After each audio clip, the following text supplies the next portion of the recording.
Chapter 460. It was true that competition was the driving force for human progress. However, after watching the freshman competition, Luoya realized that the competition between women was sometimes even scarier. After betting all his money on AI Lizzie, Luoya didn't enter the spectator seats.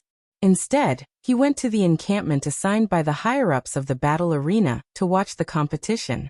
After all, Luoya's reputation was a little too big now. Entering the spectator seats might cause unnecessary trouble. Originally, Chris didn't want to recruit anyone this year because he wanted to pursue Kadia. However, because he hit it off with AI Lizzie, he decided to make an exception and recruit another year. However, Chris didn't expect that Luoya wasn't happy after hearing her words. Instead, his face twitched. Yes, it's really not bad.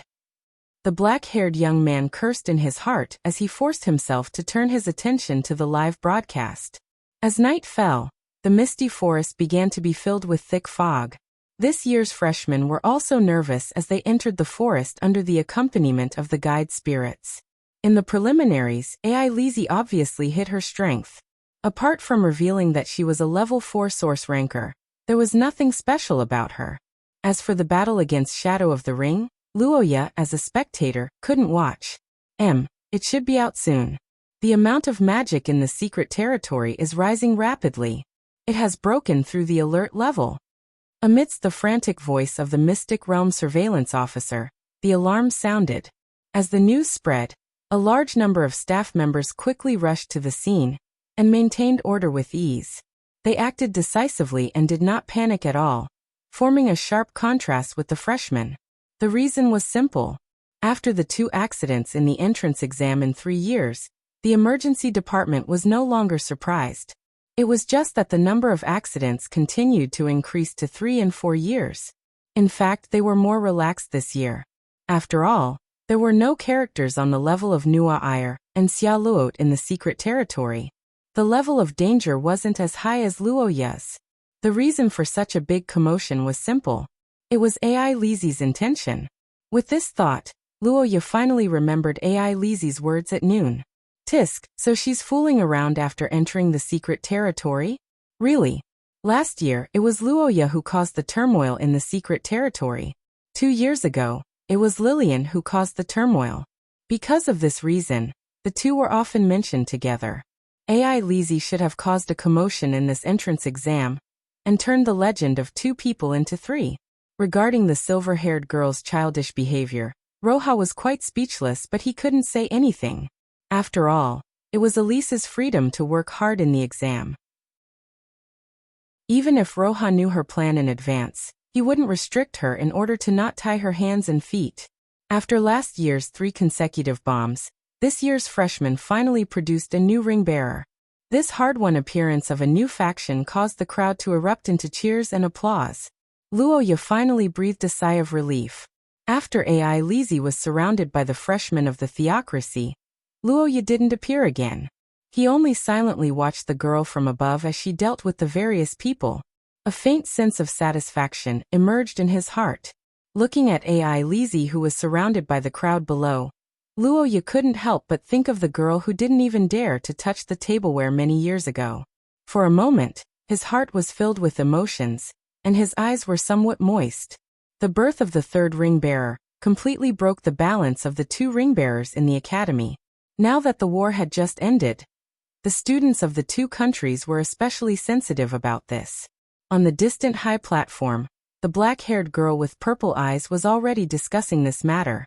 However, after returning to Grey Hall, Luoya didn't sleep. Instead, he started a series of work. Not mentioning the routine duties of the new faction member list, Luoya recently had a lot of new problems. Luoya's situation was very simple.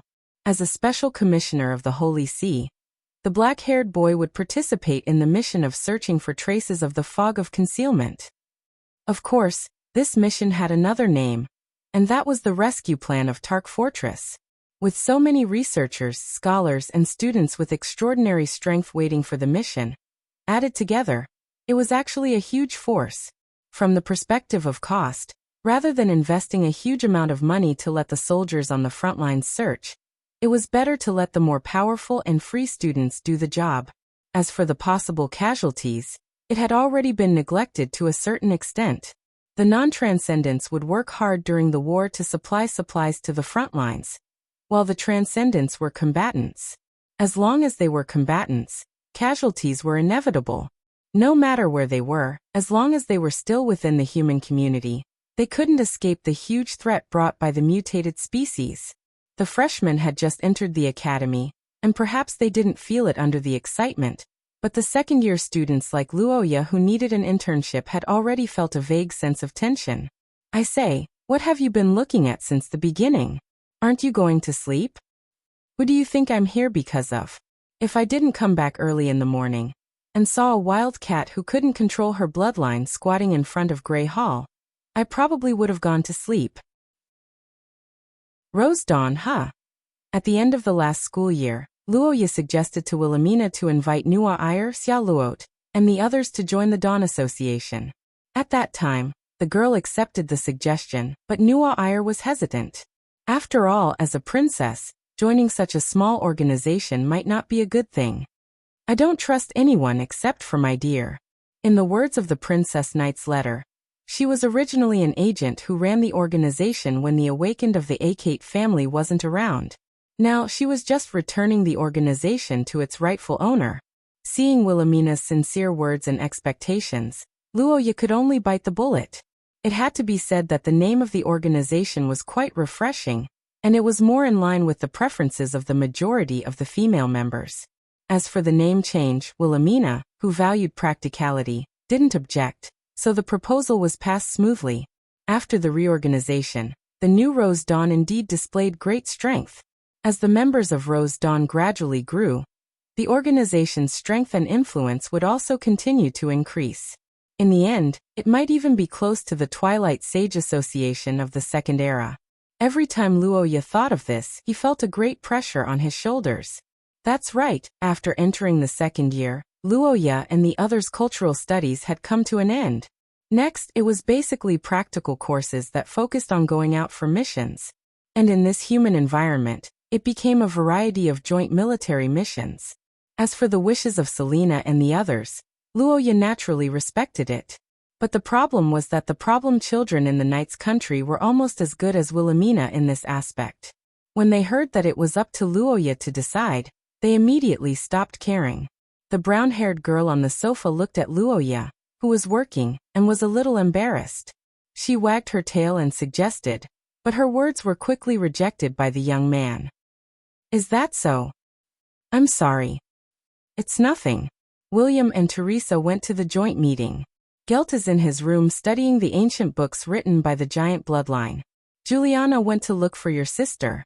Oh, she said something weird about wanting to join the True Ancestors faction. Stuart is probably in the training ground. Thinking of this, the young man sighed helplessly. But before he could think of a solution, the door of the room was suddenly knocked. The student on duty came in with a letter. After Luoya opened the letter, he couldn't help but frown slowly. Respected Mr. Luoya, after comprehensive consideration, we sincerely invite you to participate in the Tucker Incident Search and Rescue Seminar. Chapter 461. In the Academic Research Center of St. Freya Academy, the conference room that could accommodate dozens of people was very noisy at this time. A black-haired young man looked at the professors who stood up and refuted each other in front of him. He took a sip of tea, looked around and sighed. Luoya had imagined a lot of situations that might happen in this conference. For example, the scholars of the Austin Empire might refuse to cooperate because of some emotional reasons, or the views of different countries were different. However, after really participating, the young man found that the reality was much worse than he thought. Luoya was not called as a scholar, but as a witness. No, when I arrived the next day, the fortress had already disappeared. This is a reaction from my bloodline, and many soldiers also witnessed the abnormality of the fog at that time.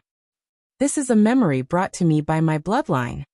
Recalling the question and answer with the scholars before, Luoya's face couldn't help but become gloomy. Yes, this was the main reason why Luoya was invited, which was to prove that the 6 disasters did the incident in Tucker Fortress. For Luoya, who had seen several, 6 disasters, and even had the crown stone, this was a fact that didn't need to be debated. However, this feeling and historical experience couldn't convince the objectors.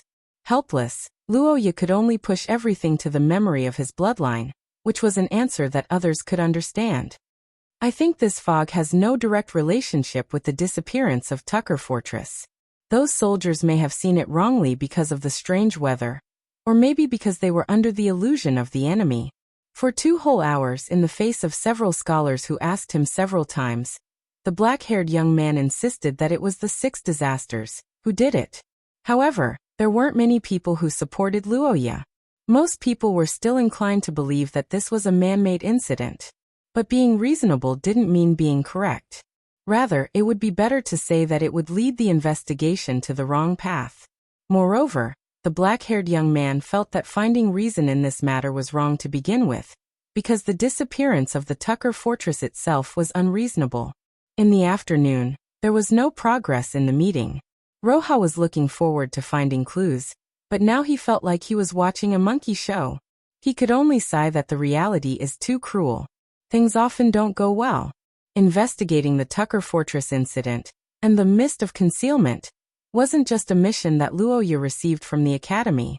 It was also a promise that the young man made to the princess. No matter whether Prince Kai-in survived or not, Luoya had to give an answer. Understood. Searching the library's database. Countdown. 13 minutes. Please wait. How are you able to control the Academy's artificial sprites? Isn't this something that only the dean can use?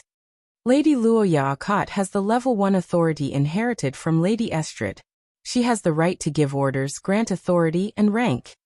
In order to reverse the direction of the investigation, Luoya needed a large number of ancient books to prove the existence and characteristics of the 6 disasters.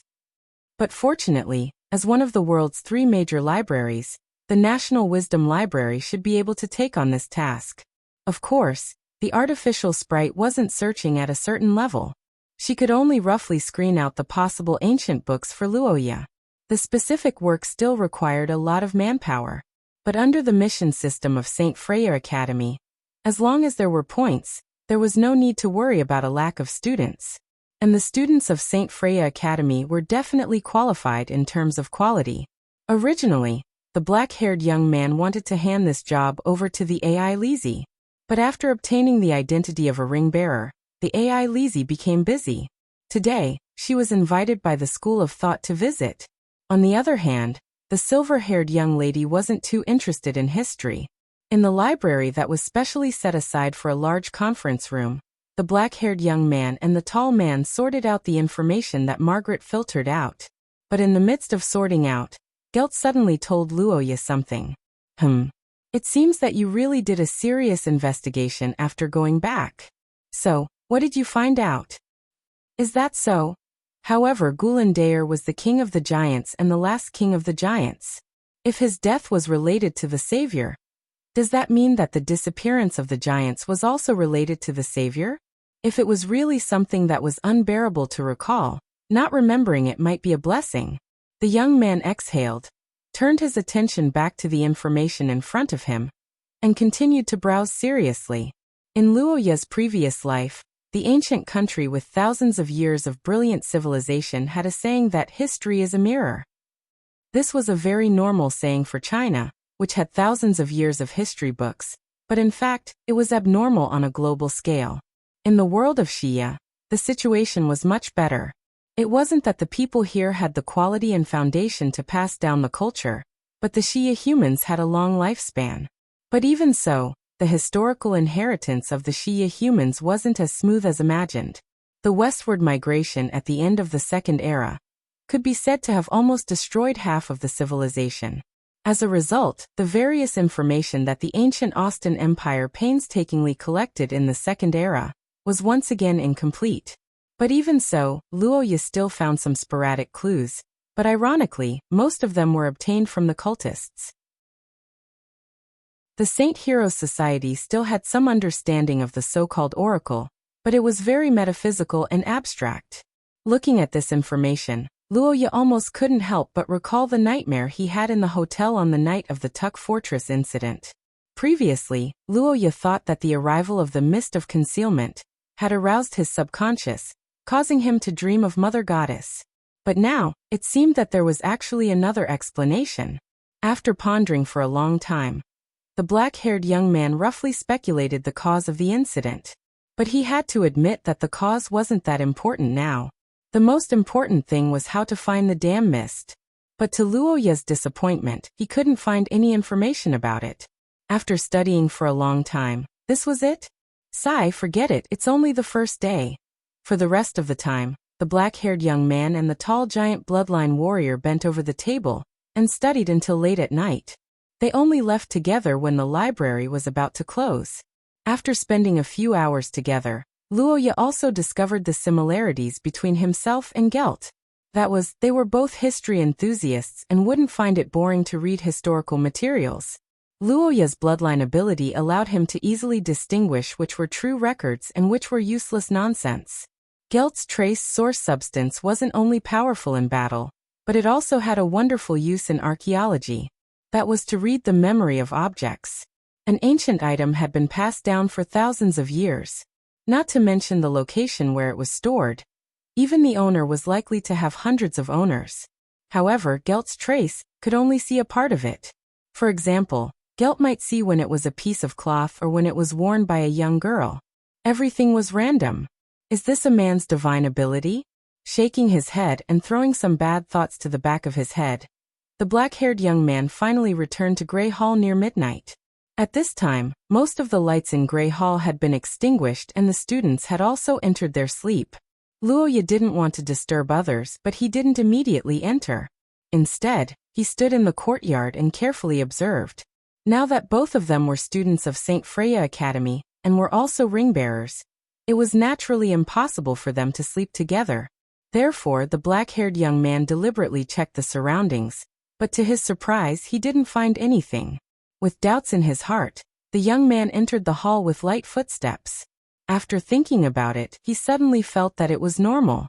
After all, Grey Hall was in a secluded mountain, and AI Lizzie's temporary dormitory building was located in the central campus.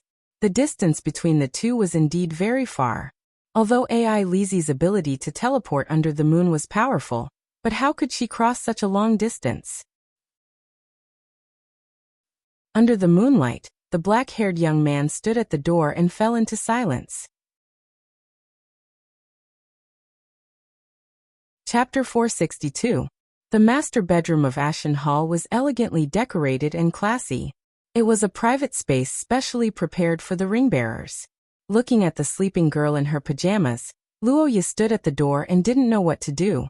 Under normal circumstances, to avoid trouble, Luoya would go to the empty room upstairs. But after the expansion of the faction, there were more students living there. If he was seen, it would arouse suspicion. Nonsense, she's already a ring-bearer, how can she? At this moment, the silver-haired girl was hugging Luoya's pillow and lying on her side with her back facing the door. Luoya was already in front of her, but AI Lizzie didn't move. Her breathing was steady, and her cherry-colored lips trembled rhythmically. Her brush-like eyelashes were beautiful and cute, but there was no sign of waking up. How is this possible? At night, AI Lizzie's body should have recovered due to her bloodline. In other words, is she mentally exhausted? Coupled with the exhaustion from the battle in the secret realm, and the change in environment, it's normal for her to be tired. Thinking of this, Luoya's decision naturally changed. Remember in a second. Big brother? Big brother hug.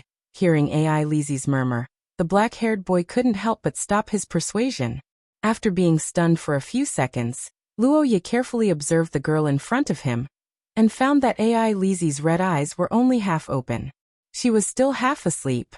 Thinking of this, Luoya blinked and didn't know if he should wake her up completely. On the other side, AI Lizzie couldn't wait any longer. The silver-haired girl crawled on the bed and directly crashed into Luoya's arms. Sleep so sleepy. Over there, there's Juliana, so that's the case. Leaving it to Juliana to deal with the aftermath, then there shouldn't be any problems. Stroking the hair of the sleeping girl in his arms, Luoya's golden eyes were filled with gentleness. The desire to protect rose in his heart as he accompanied AI Lizzie to sleep. Oh no, I fell asleep alone. After the commotion caused by the entrance exam and her becoming a ring bearer, more and more people started paying attention to AI Lizzie, and the amount of time she could spend with Luoya naturally decreased. AI Lizzie was extremely dissatisfied with this, but there was nothing she could do about it. Last night, the silver-haired girl finally found Juliana to disguise herself in the dormitory. She sneaked into Luoya's room with ease, but she didn't expect to find anything. In the process of waiting, she was seduced by the young man's quilt. She became more and more relaxed and finally fell asleep. Wait, this is Big Brother? Feeling the movement, Luoya frowned and gently opened his eyes. The first thing he saw was a blushing girl. Feeling a bit strange, the young man quickly sobered up and couldn't help but laugh. Bro, Lord Big Brother, you're the one who's the worst. You didn't go to another room this time. You scared me a little. I see. What's wrong? It's okay if your hair is messed up when you wake up. Thinking of the two of them sleeping together for a night, the girl's heart raced. Her heartbeat was unprecedentedly clear. Not knowing what to do, the girl hurriedly got up from Luoya's embrace, but Luoya's pursuit didn't stop there. Me? How is that possible? After spring, Leinster, where St. Freya's Academy was located, gradually became hot. The two of them hugged for a night, causing the girl to sweat a little and her clothes to become a little transparent. In the past, AI Lizzie wouldn't have thought much of it, but for some reason, she felt abnormally embarrassed now. Aren't we going to stay together for a while? After becoming a ring bearer, Miss White Rose can spend less time with me, right? Hearing Luoya's teasing, AI Lizzie burrowed under the blanket. It was rare that she didn't have the strength to fight back. It was as if she had returned to the state a few years ago. Feeling this long-lost cuteness, Luoya couldn't help but smile, and his mood couldn't help but improve. The girl's shyness didn't disappear from when she woke up in the morning, and continued to the dining table. As for why Luoya knew about this, it was mainly because of the girl's skin color. AI Lizzie, open your mouth. It's invalid. I suddenly want to feed you something. What's wrong? You've been like this for a few years when you were young. Are you embarrassed now? The girl who retorted blushed and held Luoya's fork in her mouth. She raised her red eyes and stared at Luoya. After swallowing the food, she pouted and muttered to herself weakly. What are you talking about, AI Lizzie? Why would I do that? Looking at the smiling Luoya, the silver-haired girl pouted, but the black-haired boy wasn't moved. He enjoyed AI Lizzie's rare little dissatisfaction and embarrassment. Luoya didn't interfere with AI Lizzie's choice at all. However, the outside world expressed their understanding. After all, the relationship between the two was now known to everyone. However, unlike what outsiders thought was convenient for communication, AI Lizzie's real purpose was to shorten the distance at night. The boy felt a little regretful, but he didn't have any opinions. He could only put most of his energy into missions and learning. According to Luoya's speculation, the 6 disasters should be able to be killed, just like what his ancestor Vincent did. However, whether the people in Tucker Fortress would return after killing them was a question that no one could answer. More importantly, they couldn't find traces of the fog of concealment. Because this was a big problem related to the entire Rosette Dawn, no matter if it was Golden Rose, Red Rose, or Luoya's own faction, they all sent a large number of people. These students were the first process to filter out the relevant records. The second step was taken by Gelt, who had a better understanding of the foreign language, to further analyze it. Finally, it was handed over to Luoya. There was no doubt that this was a boring task in people's eyes, but its significance was very great. It was even related to the life and death of hundreds of thousands of people. When Luoya was looking for people, he especially emphasized this point. Therefore, the students who participated were more serious and responsible. Under this kind of unity and cooperation, after nearly a month of hard work, Luoya and others finally found some suspected clues. It was an ancient scroll collected by the ancient Austin Empire in the Second Era. Because it was only a remnant page, the author was unknown. However, it did have content about the 6 disasters and Mother Goddess, and it was more consistent with what Luoya knew. Even now, in the Third Era, Mother Goddess was still in a state of hibernation. She might wake up, but it was definitely not for a long time. If the 6 disasters were active in this period of time, perhaps they wouldn't be able to walk out of 100 miles until the extinction of mankind. The moon, since ancient times, has been regarded as a symbol of femininity, and also a symbol of mystery.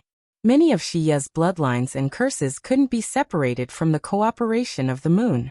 It could be said that the moon determined half of the celestial phenomenon, and the moon in Shiya's world didn't play cards according to common sense, and often had many different patterns. Research related to the moon had always attracted many scholars, but so far there was no theory that could be confirmed.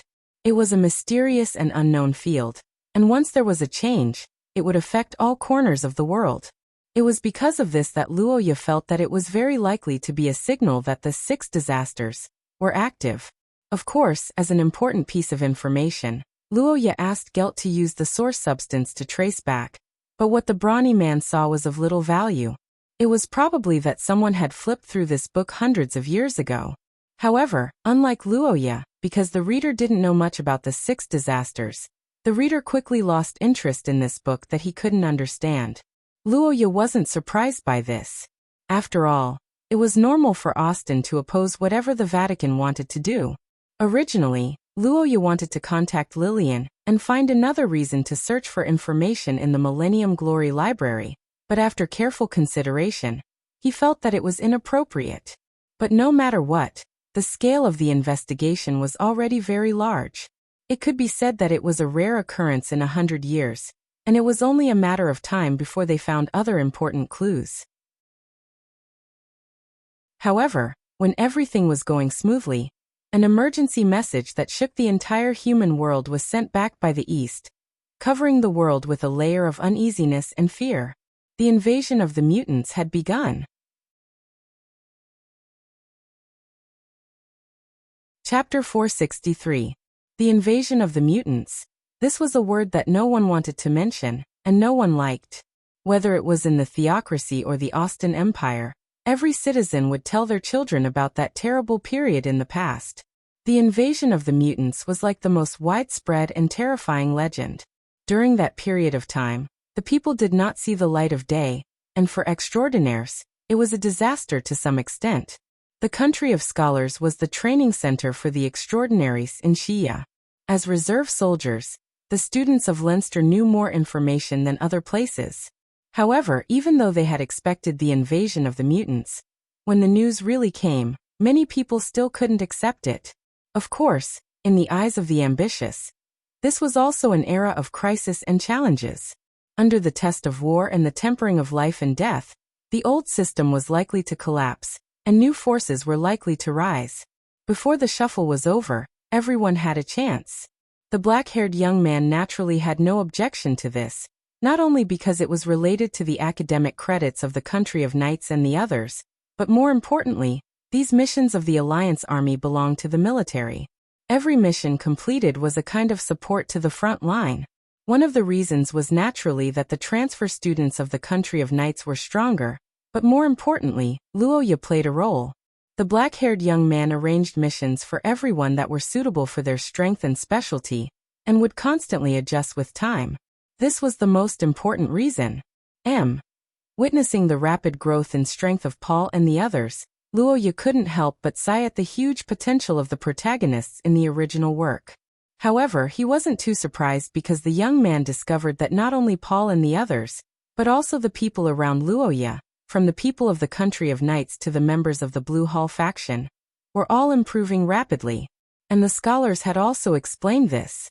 The emergence of extraordinaires was ultimately due to the body mutation caused by demonic elements. Just like karma, when the level of demonic elements increased, the strength of the human extraordinaires would almost passively increase. This was also the premise that heroes were born in troubled times in previous wars against the aliens. That's right, it was the girls who were called the Chosen Ones led by Lillian and the others. Of course, neither Lillian nor the Purple Rose faction acknowledged this rumor. But as someone who shared the same bloodline as the young lady, Luoya didn't doubt it at all because no one knew better than Luoya about Lillian's talents. Her talent was rarely seen even in the history of the chosen king species. If the origin substance was correct, perhaps even Luoya wouldn't be a match for her. Luoya wasn't the least bit surprised by the ascension of a chosen child. He also interpreted Lillian's recent distance from him as something she had no choice but to do in order to focus on breaking through. The young man was unable to describe this feeling, but his heart was filled with complex emotions. After all, even Luoya had just broken through not too long ago. Even if he ignored his pride as an elder, AI Lizi's speed of improvement was too abnormal. No matter what, she had the hope of breaking through to Source Rank 3 before she reached Source Rank. This was too much of a dream. No, I don't feel that way. What's wrong? Facing AI Lizi's answer, Luoya didn't know what to say. He could only stare at the young lady in silence for a while before shaking his head and changing the topic. After all, as the initiator of everything, the young man had the least right to ask others to slow down their progress. If it weren't for the chaotic times, Luoya might really ask the young lady to slow down her progress. But in the context of the war with the mutants, the young man was worried and hoped that AI Lizi would become stronger as soon as possible. In this tense race against time, Luoya continued to gather information while managing Rosette Dawn and the Green faction. He hoped to find clues about the 6 disasters, while becoming stronger. But to his surprise, a sudden message and a mission broke the silence of the meeting. Mr. Luoya Akit, what do you think of this information? I see. What's the reason? In the meeting room, the black-haired young man read the letter from the front line and analyzed it rationally. His expression was calm, and his tone was calm. But in fact at this time, the black-haired young man already had some bad premonitions in his heart. When they heard the news, the members of the meeting were extremely excited and indignant. They felt that they finally caught the tail of the enemy.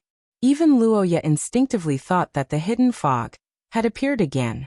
However, with the release of detailed information and some details, the black-haired young man realized that things didn't seem to be the case. After the incident at Tuk Fortress, all the countries had increased their troops to the east. This town had become a kind of transit station. However, recently, a group of Austin Empire's troops passed by here, but they couldn't find the location of the town.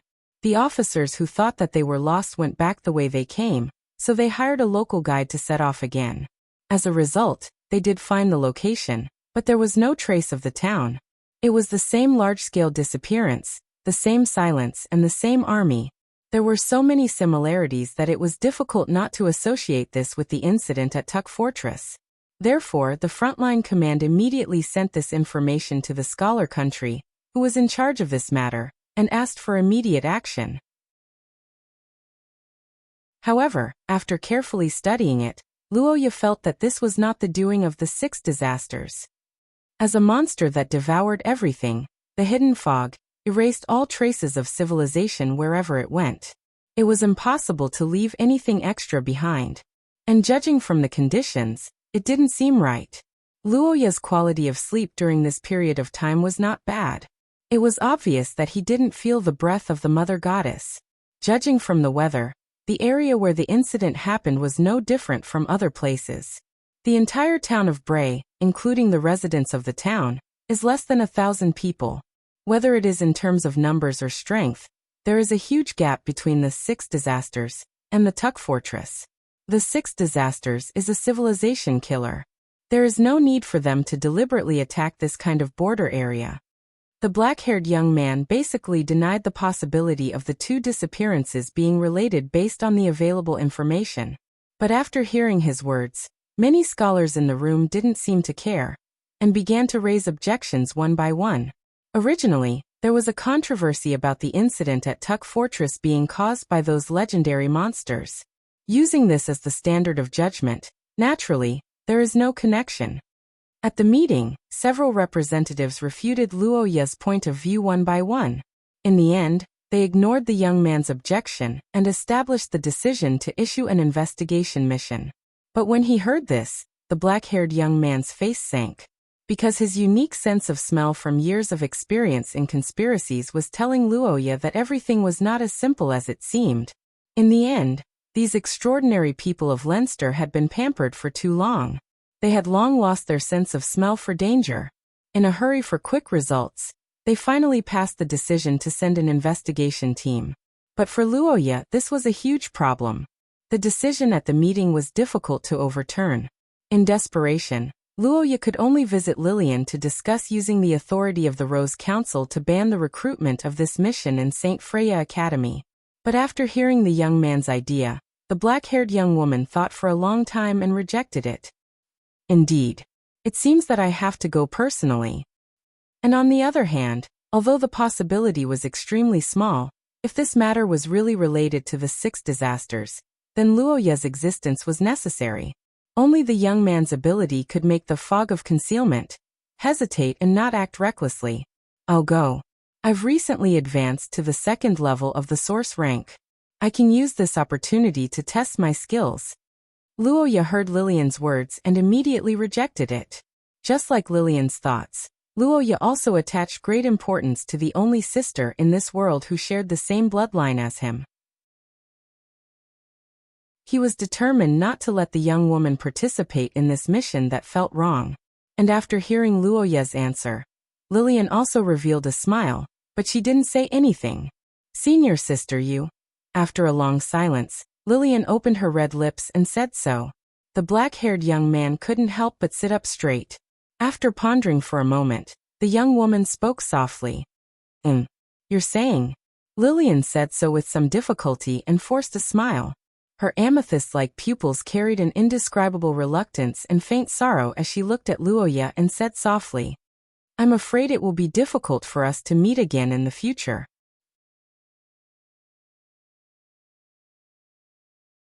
Chapter 464.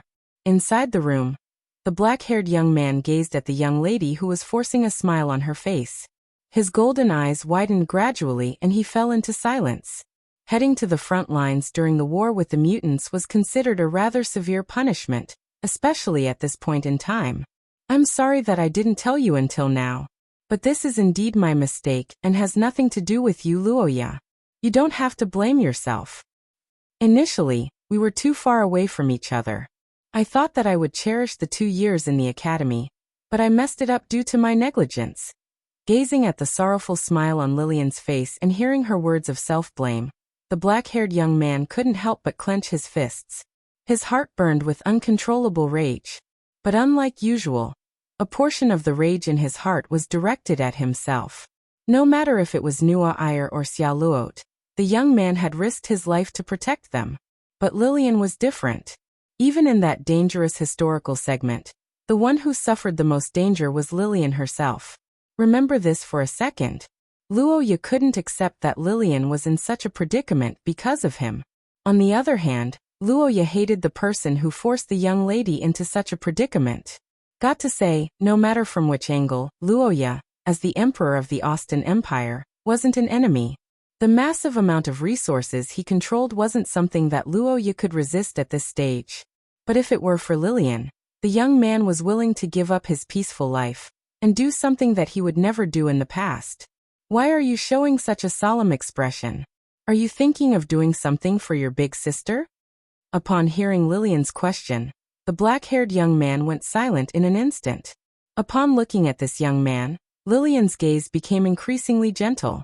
She gently caressed Luoya's cheek, narrowed her eyes, and said softly with joy, Senior sister, you're saying, time. This is what we need the most right now. As long as I have time to grow, no matter what obstacles there are, I will definitely break through them and return to your side. I promise. Luoya couldn't help but widen his eyes as he stared at the affectionate young lady in front of him. He couldn't help but feel touched and reluctant to part with her. He couldn't help but reach out and hug Lillian in his arms. I think I understand why senior sister wasn't born in the Akot family. If I was born in the Akot family, if I met you when I was young, I would have become a cripple who relies on you for everything. Why? Because you are such a person. If you could abandon all your responsibilities, your life would be much easier than it is now. It is because you can't make such a choice that you are you.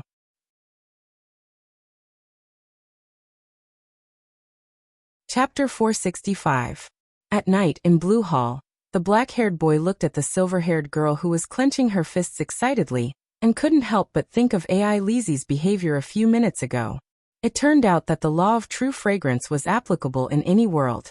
And AI Lizzie was well versed in the art of the deal. The girl who had been doting on him since young raised her eyes. Her crimson pupils were covered with water vapor, and her teardrop look was too effective for Luoya's special attack. She pulled on the boy's clothes and cried a few times, "Don't go." And Luoya broke through her defense on the spot. Generally speaking, children would yearn for independence in the process of growing up, so they would give up on being spoiled. However, AI Lizzie didn't have this thought at all. In fact, it was more accurate to say that Luoya's heart was welded to the gas pedal, making it even stronger. In fact, this time, Luoya didn't have to listen to AI Lizzie's opinion in investigating the new missing persons case.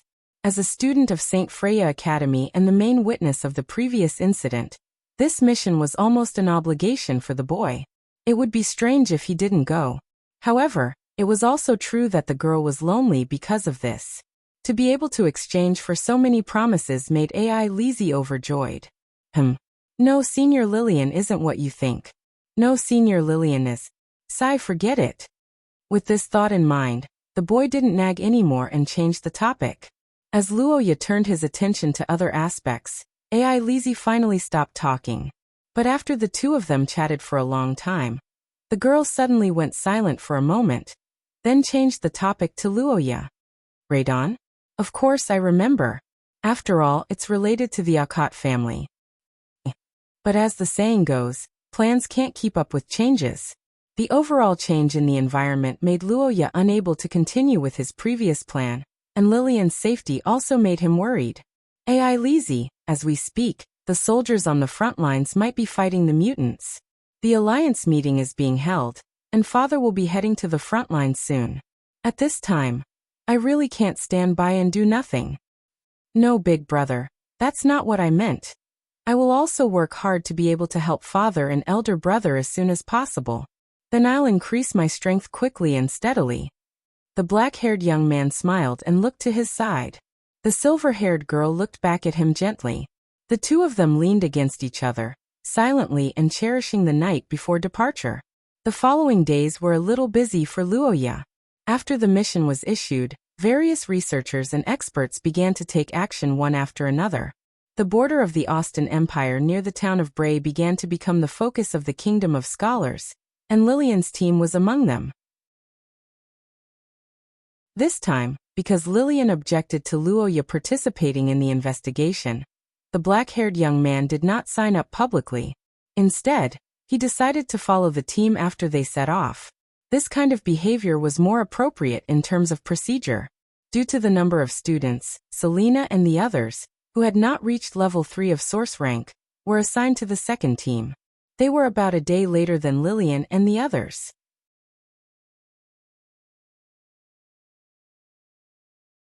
Chapter 466. Beside the campfire at night, Luoya's eyes widened as he listened to the young man's words. The grilled fish in his hand accidentally fell to the ground. On the other side, the noisy Selena and Juliana suddenly quieted down. They looked at Luoya and Stuart and stood up. Fog. Where is it? Stuart, how far is it from here? Fog was originally just one of the many natural phenomena. It wasn't even a special phenomenon. However, since more than half a year ago, this ordinary natural phenomenon was no longer ordinary with the appearance of a certain monster. Beside the campfire, Stuart picked up the map and urgently confirmed the location of the fog. Selena's tail bristled as she vigilantly watched the surroundings. Juliana's ability improved a lot at night. She began to quickly gather the necessary supplies and prepared to escape. However, after standing up and sensing for a long time, the black-haired young man didn't act rashly. Looking down at the strands of cold air wrapped around his hand, the black-haired young man frowned slightly. Based on his previous experience in the eastern region, even if the distance was far, the monsters of the 6 disasters should be able to sense each other. However, this time, Luoya didn't feel anything unusual. Luoya, what should we do? Should we evacuate now? The anxious Selena and Juliana asked one after another. However, the black-haired young man shook his head after a short consideration. Well, it's very far from us. It's in the core area. It seems to be fine here. Stuart's report sounded for the second time. The girls couldn't help but complain. The people around the campfire breathed a sigh of relief, but they didn't relax their vigilance. The black-haired young man thought for a moment, and asked Stuart, who was using the long-distance observation eye technique. No, it doesn't seem to be the case for now.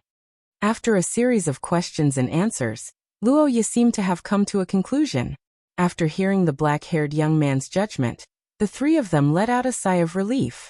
If those stubborn scholars were ignorant people who couldn't understand the horror of the 6 disasters, then the students of the Country of Nights would grow up listening to the horror stories of the 6 disasters. It was a good thing that they could avoid facing the trauma of their childhood, although they could basically determine that it wasn't the fog of concealment that appeared in front of them. The appearance of the fog in the core area that they were supposed to investigate had also aroused the teenagers' vigilance.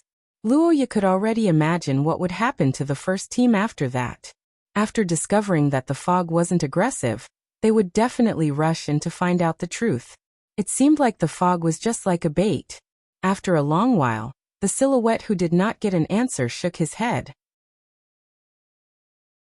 His eyes turned towards the place where the many powerful extraordinary individuals were gathered, and his figure slowly disappeared into the depths of the fog. Early the next morning, some fog began to appear near the campsite of Luoya and the others.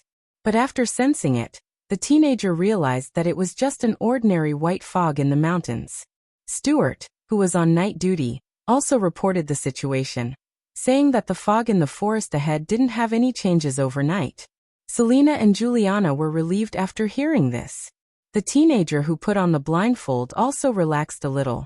The atmosphere in the campsite gradually returned to being relaxed, but Luoya still didn't let down his guard after thinking for a while. Looking at the white fog nearby, Luoya didn't voice his unfounded concerns. He could only tell the three of them to stay vigilant and not let down their guard. Then he carried out the daily routine of communication. For more than a month, Luoya hadn't shown up, so Lillian and the others didn't know of his existence. The young lady didn't care much about it, but after confirming that Lillian and the others were safe, the black-haired young man felt a little relieved. As for the next plan, just as Luoya expected, the first team decided to continue the investigation after some discussion.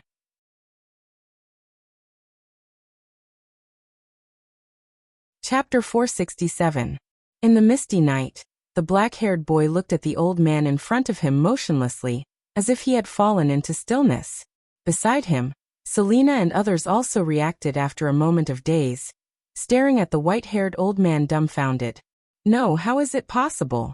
Hearing Paul's familiar words, the black-haired boy widened his eyes and stared at the old man in disbelief for a long time.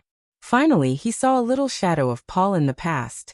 However, before Luoya could ask, the old man fainted again.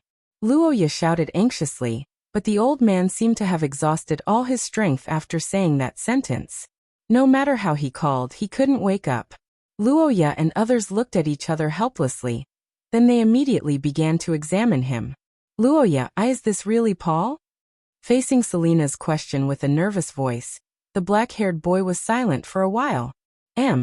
After a moment of hesitation, the black-haired girl with red eyes stretched out her hand and gently cut the skin on the old man's hand. She dipped her fingertips into the crimson blood and put it into her mouth. The moment it entered her mouth, Juliana's face suddenly changed, then she tilted her head and coughed.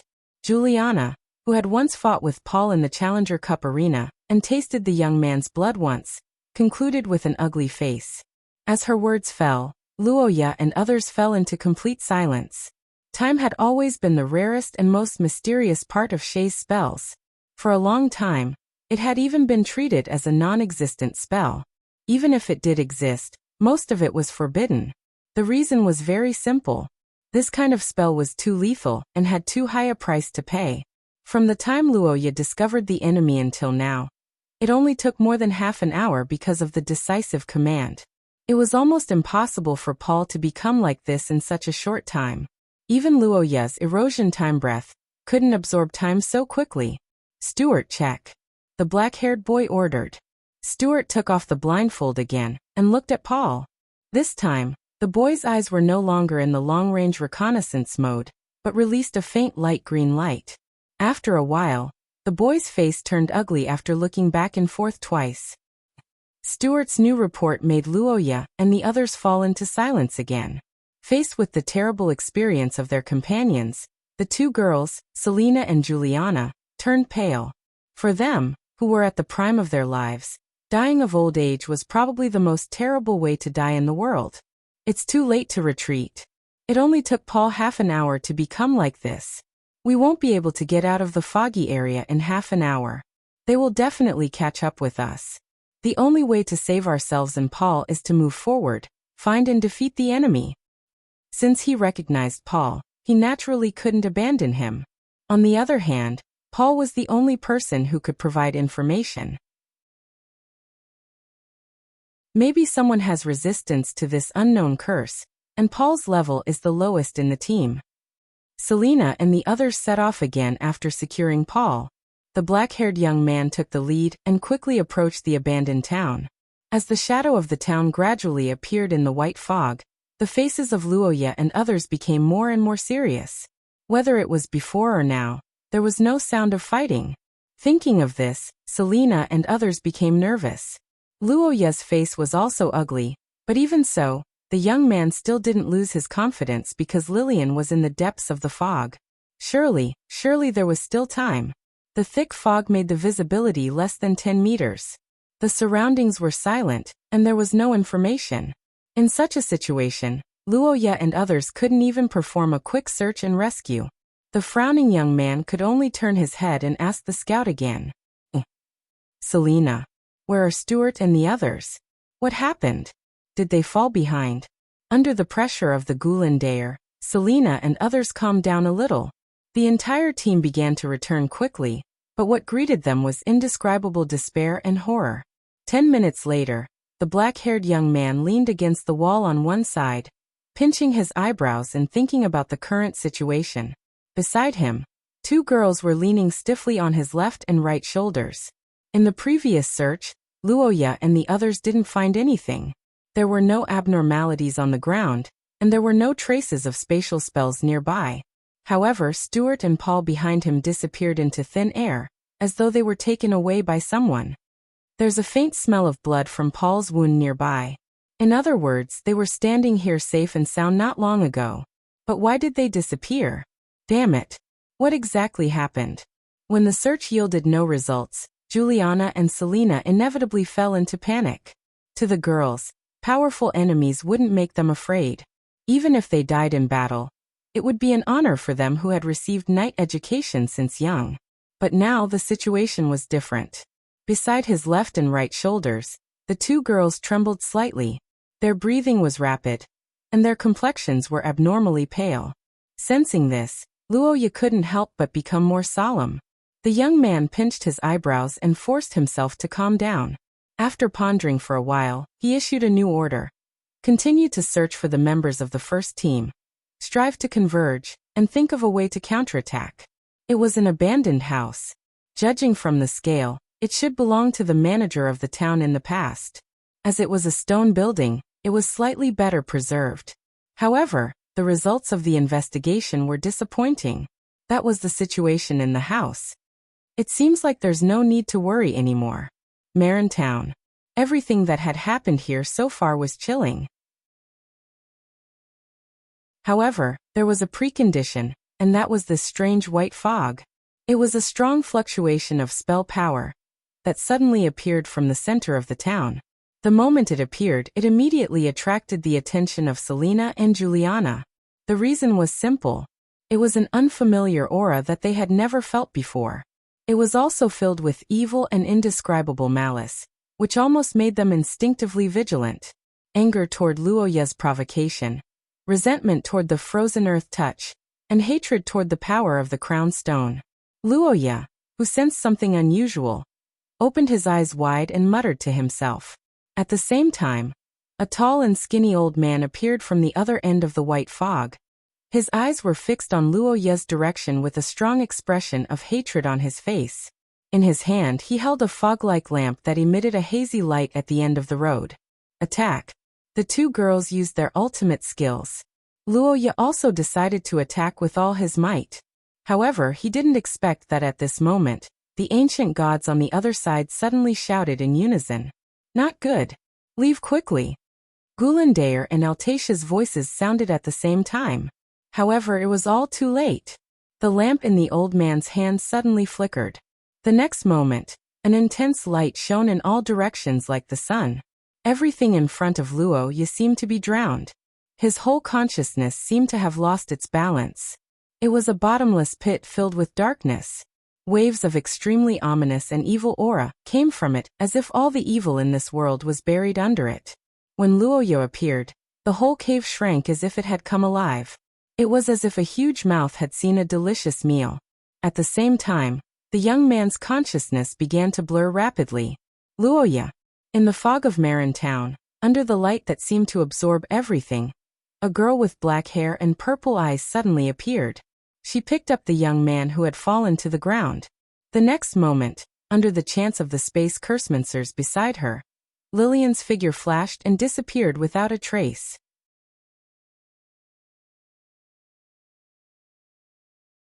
Chapter 468. In the town shrouded in white fog, a golden radiance rose in the dark night like the sun. But this sudden radiance wasn't the light of hope in the morning, but the knell of death instead. The moment the young lady appeared, the slightly dimmed light shone once again. The radiance erupted again like a scythe that chased after souls. But the black-haired young lady didn't panic. The moment the second wave of attack was about to arrive, Lillian successfully shifted her body amidst the chanting of spells, and left this dangerous place completely. After doing all that, the elderly man's expression relaxed slightly. He gazed into the depths of the drifting fog, and began to search for something. Boom. 10 cities. The moment the 10 cities was activated, an imperceptible detection spell swept over Roja and Lillian. However, under the protection of the 10 cities, the two seemed to have disappeared, and no one was able to find any clues. Luoya, are you alright? Luoya? What's going on, Luoya? Lillian decided that she couldn't immerse herself in the resonance brought about by the blood-related relationship anymore, because she knew that once Luoya was within her reach, she wouldn't be able to bear being separated from him for long. Gazing at the young man before her, Lillian closed her purple pupils and took in a deep breath. When she opened her eyes again, the trembling of her bloodline was like a resonating bowstring that couldn't be suppressed. It was a strong sense of intimacy and satisfaction brought about by the same bloodline. In an instant, all the holes in Lillian's heart were filled. The irrepressible love mixed with many other emotions affected her body, and even made her feel slightly dizzy. But fortunately, Lillian didn't lose control because of this. She knew what her goal was. The black-haired, purple-eyed young lady didn't know what to do. At the same time, Luoya revealed a painful expression. Looking at this situation, Lillian forced herself to calm down and think about the reason. In an instant, Luoya disappeared as though they were erased. This was the outcome of the other members of Lillian's team. The only exception was the young lady. And this time it was Luoya. In this case, it seemed like the Akit family's bloodline had some resistance to this unknown attack. Lillian recalled the pain of her soul being torn apart the moment she appeared. Her purple pupils shrunk abruptly. At the same time, a joyful voice sounded in the house. You are. Good evening, Lillian Ackman. It seems like you need some advice from the witches. Upon hearing Altatia's words, the black-haired young lady fell into silence. Looking at this, the Queen of Witches curled the corners of her mouth and revealed a joyful smile. The white-haired witch. She belonged to Luoya, one of the deities that Lillian had met before. But unlike the silent, gigantic skeleton and Paytila who obviously had the aura of an elder, Altatia gave Lillian an extremely dangerous feeling.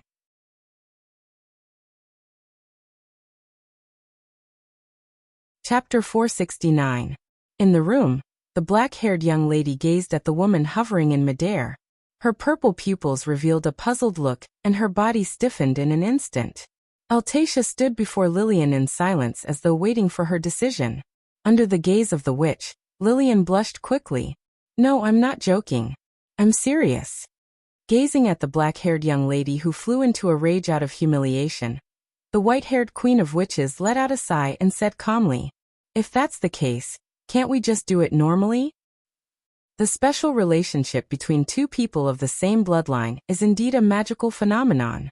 Just the intimate contact of skin can cause many wonderful curse reactions.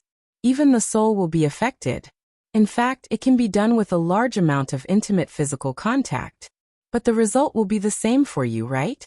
In the face of Altatia's rhetorical question, Lillian remained silent once again. The strong sense of intimacy brought about by blood-related relatives was like an addictive drug, which Lillian had long known. If she really did that after endless demands and intimacy, it was almost certain that something would happen. Lillian, what are you hesitating for? You should understand that this is actually also saving yourself. I've told you about the prophecy in the past. I wasn't joking about it, but you didn't take it seriously. Thanks to this, you're one step closer to being destroyed by this relationship. Just like now.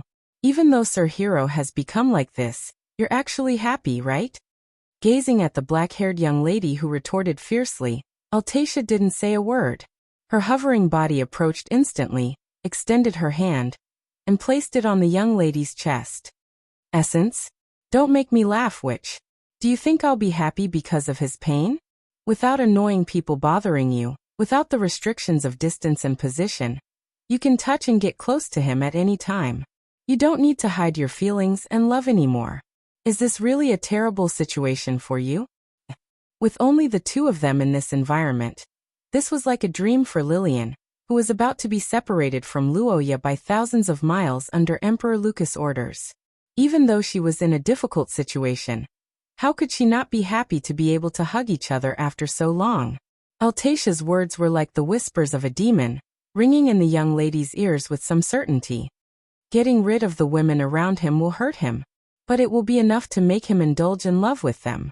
Restricting his freedom will make him angry, but it will be enough to give him your body to do whatever he wants.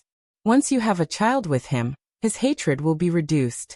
After all, being soft-hearted toward the people he cares about is his weakness. And his family is the most important thing to him. Hearing the witch's words, the black-haired young lady's purple pupils shrunk abruptly and her body trembled slightly. Some dark things in her heart expanded rapidly under Altatia's instigation. Looking at Lillian in this state, the witch revealed a delighted expression. She destroyed everything he had and gave everything she had to him. This kind of extreme love and hate coexisting is really contradictory and twisted to the point of intoxication. However, just as the sweetness amidst bitterness is the most blissful, the love amidst hatred must also be very delicious. Amidst the seductive whispers, Lillian finally couldn't hold it in and stopped her. She lifted her head and her eyes were filled with rage. Altatia was taken aback, but she wasn't surprised. I'll only say it once. It's his first time. The moment the witch's words entered Lillian's ears, the young lady's body trembled abruptly.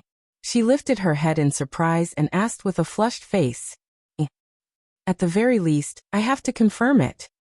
Just a while is good enough. Can it help him regain his senses? We don't have much time.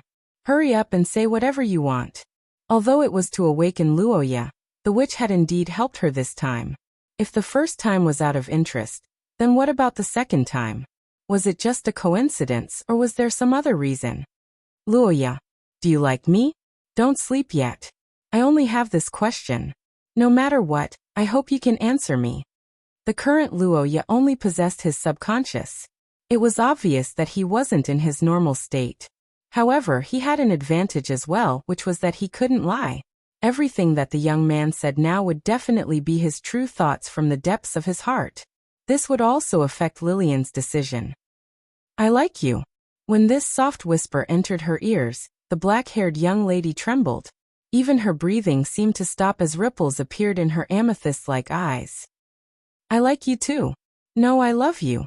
Now I have no more regrets. Amidst the soft whispers, the sound of clothes falling to the ground could be heard in the silent night. The two figures hugged each other as they panted heavily, unable to separate.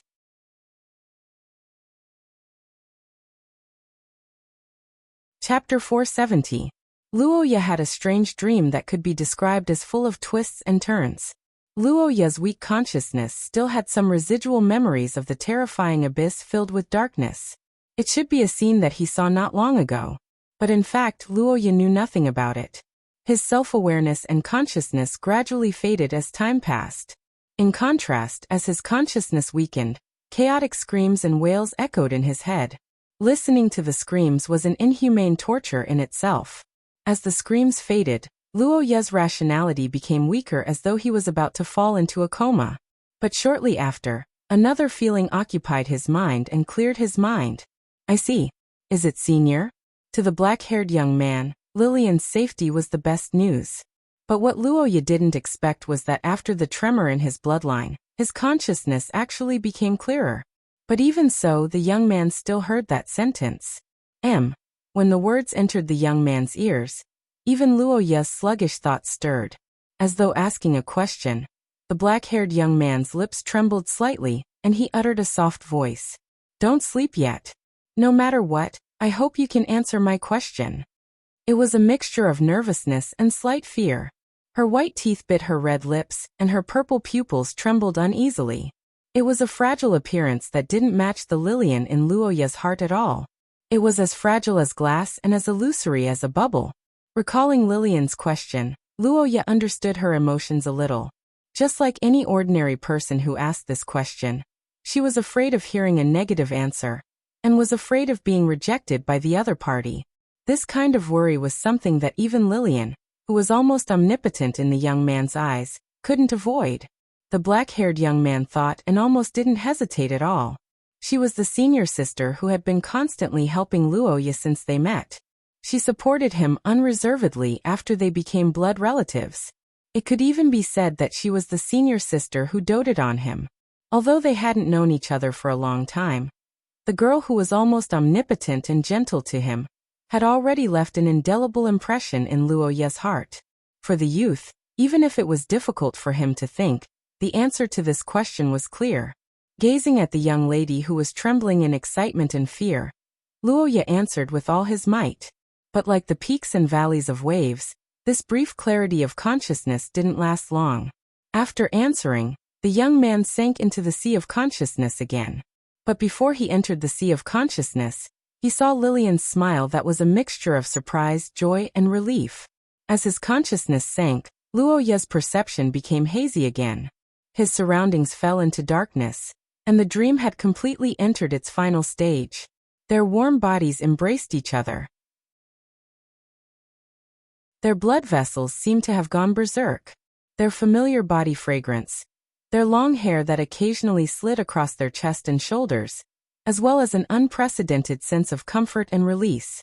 This is what's going on. Wait, I remember being illuminated by that strange lamp, and then, that's right, my consciousness was pulled into a bottomless abyss, and then, I'm taking a bath now. Then could the dream before be, splash. The youth frowned as his body hit the edge of the bathtub. Then he looked at his own body in surprise. Gazing at his body under the water, Luoya couldn't help but fall into deep thought. However, this loud noise alarmed the person outside the bathroom. The white stone door suddenly opened, and a black-haired, purple-eyed young lady appeared. As senior sister. Seeing that the youth had woken up, Lillian placed her hand on her chest, and spoke in a voice that was a mixture of joy and relief. However, Luoya couldn't respond at all because at this moment, the youth's mind was completely captivated by Lillian's body. So beautiful. Senior sister, No, it's nothing. It's just, why am I here? The young lady walked up to Luoya with slow steps. She exchanged information with him and softly told him everything that happened to Lillian that night. Just as Luoya expected, the first team quickly began to fight after discovering the enemy. They didn't intend to inform Luoya and the others. After all, in their opinion, the second team's combat strength was dispensable. However, in the end, it turned out that this was a bad move. During this process, Lillian had been fighting against the old man. During this period, the enemy also lit up the lamp, but unlike Luoya, the moment the lamp emitted light, the young lady sensed that something was wrong and activated 10 cities. The situation of the two transfer students from the country of nights is different from yours. They were directly wiped out, so I wasn't able to rescue them in time. I'm sorry for being late." Facing Lillian's apology, Luoya hurriedly refused and thanked her. Although the situation of Selena and the others worried Luoya, the youth didn't think that anything would happen to them, including Paul. Instead, it was Lillian who seemed to be overly guilty. Senior sister, we are now in the territory of 10 cities, right? I can understand that, but why are we in the bathroom? And the time isn't right, isn't it?" Facing the youth's question, Her Royal Highness lowered her head slightly and remained silent. Seeing this, Luoya hesitated for a moment and couldn't help but ask. Before the black-haired youth spoke halfway, a slender, jade-like finger suddenly trembled and tapped Luoya's lips. The youth couldn't help but widen his eyes. Before the surprised Luoya, the black-haired, purple-eyed young lady finally lifted her head. "Don't ask," the young lady said and lowered her eyes gently.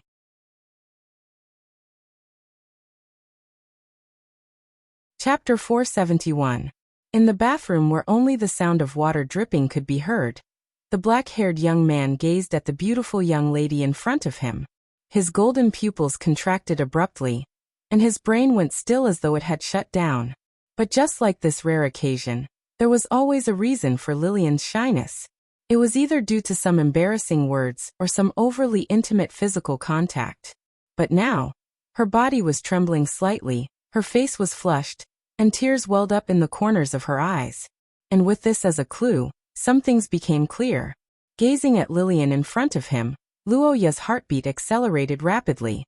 On the other side, the black-haired, purple-eyed young lady's body trembled more violently as time passed. After a few seconds of silence, Lillian stood up in a fluster. After saying that, the young lady fled from the bathroom, leaving Luoya soaking in the pool alone. The black-haired young man stared blankly at the closed door after Lillian left. A moment later, his face flushed red.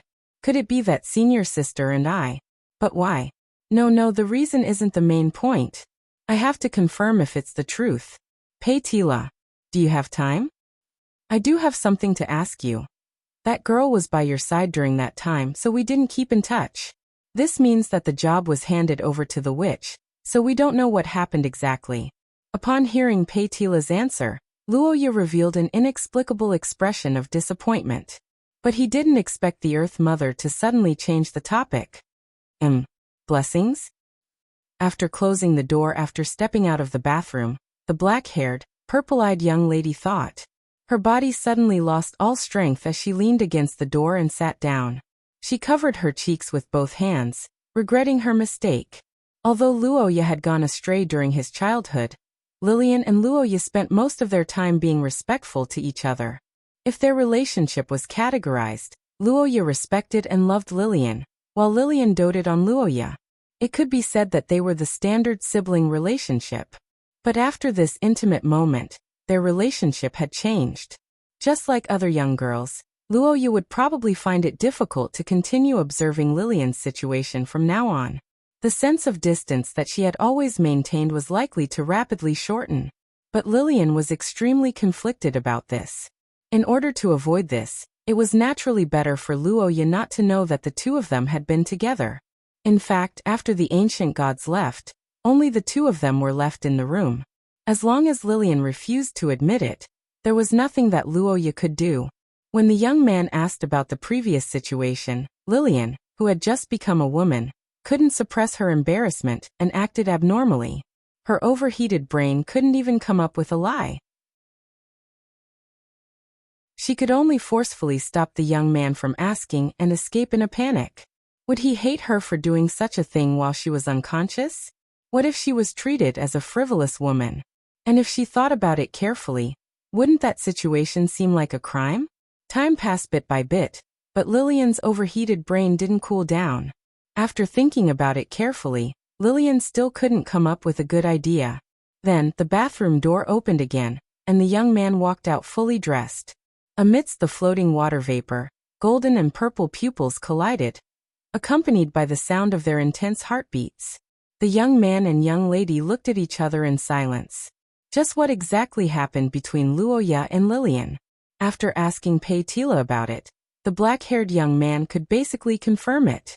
But because of this, a new question popped up in the young man's mind.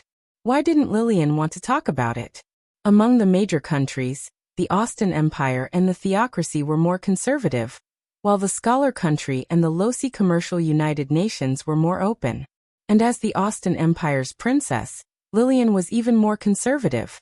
Of course, part of this was due to her cold personality, but even when facing Luoya, before the bloodline connection between them was discovered, Lillian had never had any physical contact with him. In such a situation, it would be impossible for Lillian to personally talk about what happened last night. Luoya wasn't such a scoundrel as to take pleasure in such a thing. In fact, the young man didn't even want to ask about the specifics. Are you feeling better? Right, you're probably still a little tired. Rest a little more, or... I don't understand what you're saying. Could it be that senior sister doesn't actually have that kind of feeling for me, and it's just that she wants to wake me up in such a dangerous situation? Unlike usual, Lillian had a huge reaction to the black-haired young man's question. The black-haired, purple-eyed young lady lifted her head and agitatedly denied Luoya's guess. Under the young man's scheming, she had completely given up on her original plans. At this thought, the young lady took a few steps forward, held back the shyness in her heart, and held the young man's hand. Under Luoya's surprised gaze, she said, "Senior sister, I'm afraid that you'll have to be careful." Lillian lowered her gaze slightly and voiced her concerns. After hearing the young lady's reason, Luoya fell into silence. "I'm happy that you're worried about me. But as for the matters of the Empire, Big Sister wants to resolve them herself. Can you promise me that? Luoya, trust me." Under Lillian's firm words and incessant pleas, Luoya pondered for a long time. In the end, he nodded in agreement. Everyone was different. Lillian wasn't like Ai Lizzie, who was always by Luoya's side. She had her own faction and strength. Compared to relying on Luoya, being relied on by Luoya was more satisfying and blissful for her, just like how an older sister would take care of her younger brother. "Senior sister, I like you." Looking at Her Royal Highness, who was right in front of him, the black-haired young man softly confessed. Then he took a step forward and hugged Lillian in his arms. "Why are you suddenly saying this?" "No, I heard your answer back then." Looking at the black-haired, purple-eyed young lady, Luoya quietly waited for her answer. Lillian couldn't help but recall her answer last night. A dazed expression appeared in her purple eyes. The same answer came out of the young lady's mouth again. However, this time, Luoya was no longer unconscious. The young man didn't say anything after hearing her answer. However, his breathing became much more rapid. After the two of them looked at each other for a while, they finally couldn't suppress the feelings in their hearts and kissed each other. After a long time, the two of them who were in each other's embrace collapsed on the chair. Their cheeks were stained with a layer of spring. However, while their lips parted and they were panting intensely, Lillian's face showed a troubled expression. Sensing the young lady's strange behavior, Luoya couldn't help but be surprised. He thought that he did something wrong that made his lover unhappy. However, in response to the young man's careful question, Lillian hesitated. No. Senior sister, what are you talking about? Here, because last night was too intense, so I can't." The moment he heard the black-haired, purple-eyed young lady's shy and timid words, Luoya's brain began to heat up rapidly like a rocket. His body also stiffened. However, looking at Luoya's reaction, Lillian seemed to have misunderstood something. She hurriedly explained, "I understand. Senior sister, you don't have to say anything." As a man who possessed the physique of an extraordinary person, and was blessed by the Earth Mother all year round, it was impossible to say that he didn't have such thoughts after tasting the forbidden fruit for the first time. However, when he saw the painful expression that occasionally flashed across Lillian's face, Luoya felt heartache from the bottom of his heart. Those slight desires also gradually faded away. "For the first time, I don't want to use these. It's also the custom of the Austin Empire." As the princess of the Austin Empire, Lillian naturally knew the consequences of lacking protective measures. However, the reality of the situation didn't allow it.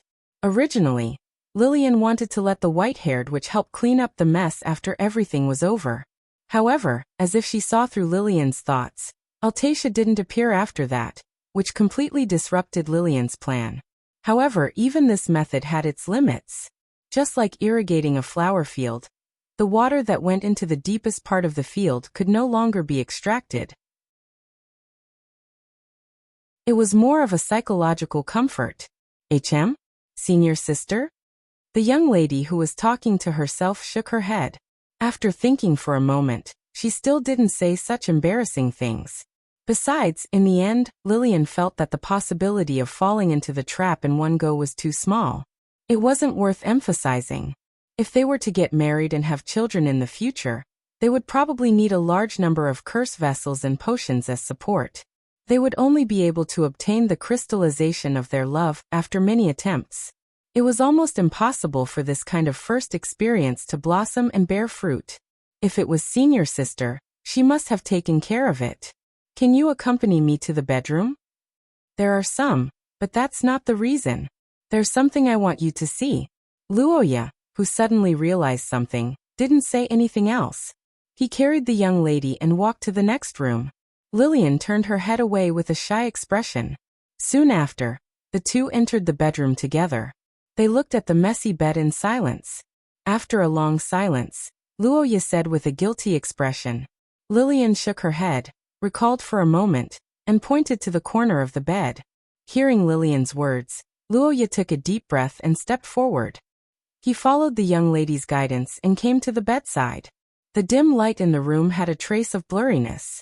However, even so, the trace of blood was still so glaring that the young man's body trembled slightly. Don't talk. I don't want any guarantee or oath. I just want you to at least take a look. Also, I want you to know one thing. I'm very happy now. In a sweet whisper, Lillian stretched out her hand and hugged the young man's body tightly.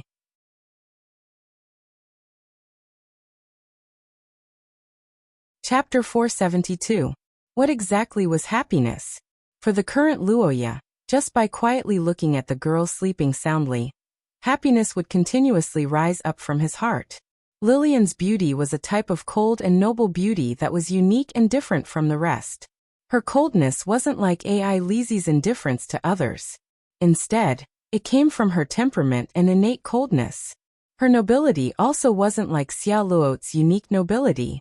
Instead, it was a type of suppression that made others not dare to approach her. But only when she was asleep would her unique temperament be slightly restrained. This was a secret that only the few closest to Lillian knew. And this rare gentleness paired with the girl's current curled-up kitten-like posture was a special enjoyment that belonged solely to Luoya. Luoya found it difficult to suppress his emotions as he carried the girl and inspected their first scene.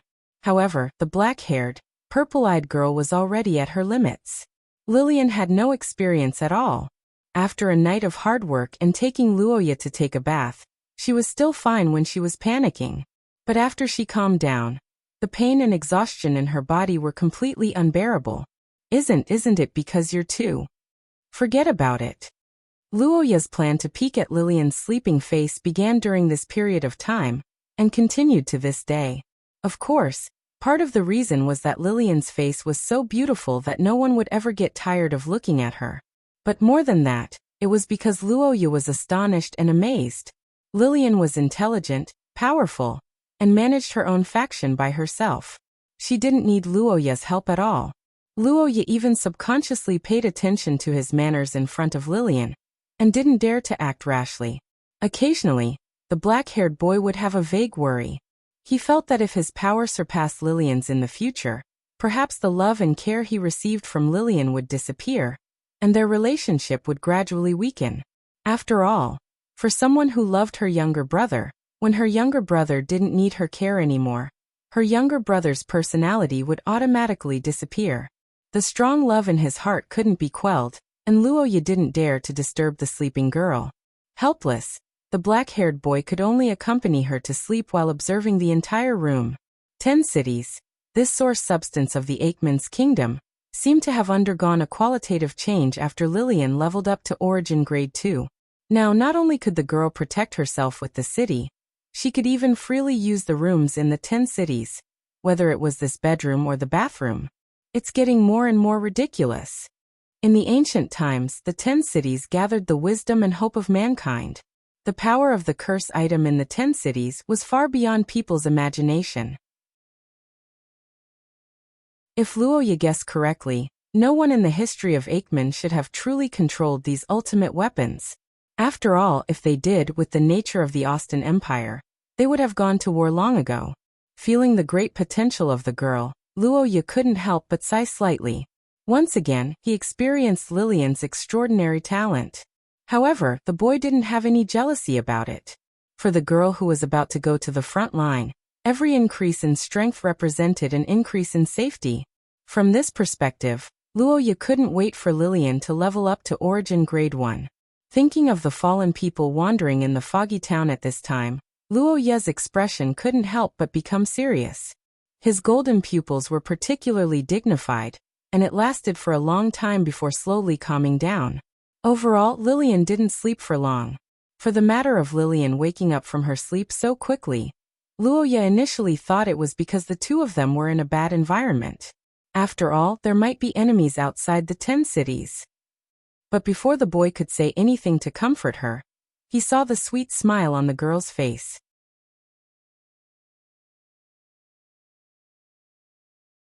Chapter 473.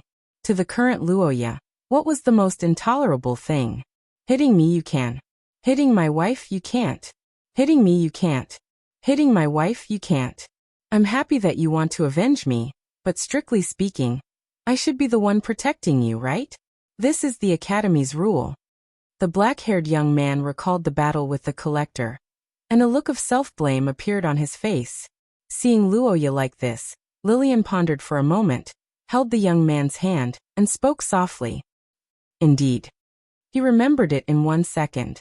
By the way, I don't know why that fallen one didn't use the spell that makes people disappear on me. I don't know why. It didn't work? Lillian recounted her experience in the battle. Luoya knitted his brows slightly, held his chin, and pondered carefully. He was rather puzzled about this matter. I'm only responsible for opening a dungeon for you. If you die in there, it's your own fault. You can't blame it on me. But in terms of defense and immunity to certain curses, the king's blood didn't add any attribute resistance or physical resistance. The only benefit Luoya had in this aspect was that the fallen one's murmurs couldn't affect him. But that was also due to the crown's source substance, and it didn't have much to do with the bloodline. After pondering for a long time, the two of them couldn't figure out why the bloodline was immune to the enemy's curses. Seeing this situation, Luoya decided not to think about it anymore. Lillian nodded and chose to put this question aside for the time being. Recalling the lantern in the hands of the zombie-like old man, Lillian couldn't help but frown slightly, and her expression turned solemn. Even though the 10 cities blocked the effects of the lantern in the previous battle, it could only be used for defense, and they still needed to consider other methods to defeat the enemy. But in this regard, Luoya seemed to have some ideas. The young man took on the task. After some discussion, the two of them finally came up with a battle plan, and began the final adjustments and preparations. After the passage of countless years and the fall of the Savior, his spirit must have been exhausted and his body decayed. But as the saying goes, a centipede dies but never falls down. Not to mention that he had obtained a divine artifact like the Eye of Portus. After some preparations, the two looked at each other. After Luoya nodded, the black-haired, purple-eyed girl's body emitted a faint light. The domain of 10 cities was lifted, and the luxurious room disappeared like a dream, revealing the old room that belonged to the abandoned town. The black-haired young man looked out of the window and walked out of the room. Lillian followed closely behind, and the two figures gradually disappeared into the white fog. Marintown, an abandoned town at the border of the Austin Empire, looked the same as before. Dilapidated houses were connected together, some of which had already collapsed. Weeds and moss could be seen everywhere, and the air was humid and humid. It was difficult to distinguish these figures in the white fog, but upon closer inspection, they were not the members of the investigation team, nor were they the residents of the town. Instead, They were strange humanoid figures that burned like fireworks. Those are the people who were punished by the Savior. Strictly speaking, they should be the souls of the sinners who were burned by the eye of the sun god before the eye of Portus fell into a demonic artifact. They will become the guardians of the lantern and fight for it. The black-haired young man couldn't help but frown as he stared at the faintly glowing sinners in the mist. Judging from the reaction of the curse power, the strength of these sinners was different. It should be determined by the sinner's original strength. However, judging from their identical flaming bodies, these sinners should be able to sense each other. At the end of the fog, the black-haired, purple-eyed girl's body began to shine with the radiance of the curse power. The kingdom, source substance burst into a dazzling light under the impact of the curse power. War horses neighed, and at the same time, flags fluttered in the wind. The strength of the Blue Knights, who had left an important page in history, gradually recovered to its original state. At the same time, they had far surpassed the current royal knights of the Austin Empire. Under the attack of these heroic spirits from the previous era, the flame spirits on the road were quickly wiped out. Just like how the owners of these souls were different when they were alive, the forms of the monsters that gathered in the fog were also different. There were dwarves and elves in myths and legends, tall giants, ferocious monsters, sinners of various races, and there were even figures of dragons flashing across the sky. Surrounded by this group of enemies, even a warrior who had experienced hundreds of battles couldn't help but feel nervous. But looking at the endless stream of enemies, the black-haired, purple-eyed girl's expression didn't change at all. Looking at the direction Luoya left, Lillian remained silent. In front of a girl who was worried about her lover, the roar of a dragon was no more than the chirping of a bird in her ears. Under the girl's arrogant attitude, the calamity of destruction came in an instant. But the black-haired, purple-eyed girl still didn't react. Facing these chilling attacks, Lillian, who was in the shadows, only uttered a single word. The soft murmur dissipated in the fog, and what followed was an explosion of intense light. Under the full power of the kingdom source substance, the sturdy city that belonged to human history rose from the ground. The tall city shone brightly, and the curses and arrows turned into ashes under the 10 cities' defense. The giants had no choice but to withdraw their attacks. Woo! Behind them, the red-robed spellcasters of the Magician Legion chanted group curses in unison. Under the city, the angry roars of the warriors and the strange roars of various races intertwined. A battle comparable to that of myths and epics appeared in the real world. The scale of the flame spirits summoned by the eyes of Portus was beyond imagination. But if it were Lillian, Luoya believed that she could turn these dead sinners into dust. And now that the young lady's mission was basically completed, it was time for Luoya to deal with the real culprit.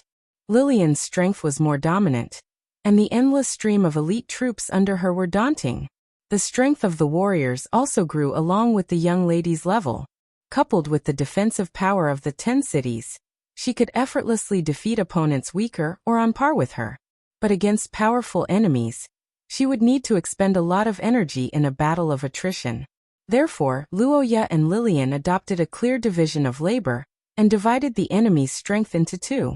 As lovers who were connected by blood, both of them trusted each other without reservation.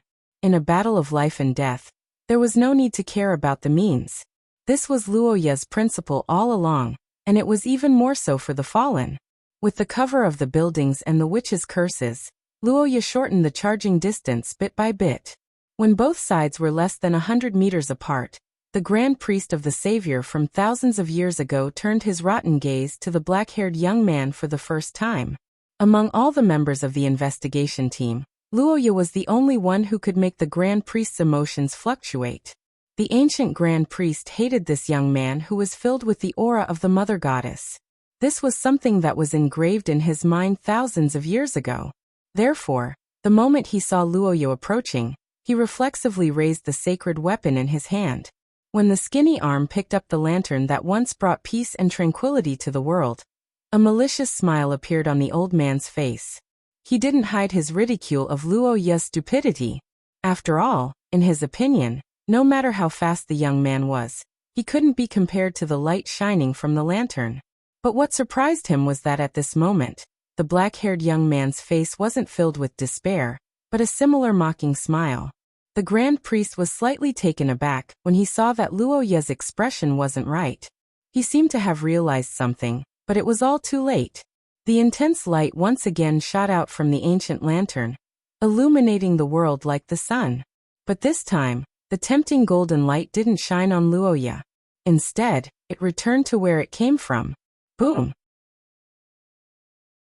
With a series of traps, the black-haired young man had significantly closed the distance between him and the black-robed priest. The effect of the eyes of Potas was even stronger at close range. Even though most of the light was reflected back, the remaining light still caused the young man's brain to tingle. But just when Luo Ye's consciousness began to blur, a blood-red light suddenly burst out from his body. Wrapped in the blood-red light, the body of the Gulan Daer, as a god, ignored the light as if it was nothing. His furious fist rapidly descended, and in the blink of an eye, it was already in front of the enemy. Boom! The power of the savior was incompatible with the power of the mother goddess. Because of this, Luo Ye was hated by the black-robed priest. But now, Luo Ye's power had become a means to suppress the enemy. After sealing this terrifying magic weapon, Luo Ye's movements were no longer restricted. The black-robed priest's most effective means of attack had also completely disappeared. The situation of offense and defense could be said to have been completely reversed. But even so, the black-haired young man still didn't let his guard down. Luo Ye, it doesn't feel right. When he heard the words of the giant skeleton, Luo Ye wasn't too surprised. His golden pupils suddenly shrank, and then his figure flew forward. While walking, the black-haired young man also noticed that something was wrong. After taking a direct hit from the Gulan Daer, even Raiden, who was known for his strong body, couldn't come out unscathed. But the black-robed old man who was about to die didn't have the smell of blood that would inevitably emit from a wound. This was obviously a problem. After discovering this, Luo Ye's face became more serious, and he further quickened his pace. Why isn't there a smell of blood nearby? Looking at the broken body of the Treant priest in front of him that sprouted wooden buds and took root in the soil, the black-haired young man finally understood the true body of the enemy. But just as Luo Ye was about to give the final blow, a strange scene caught the young man's attention, and he couldn't help but widen his eyes. It was a beating heart buried deep in the crown of the tree.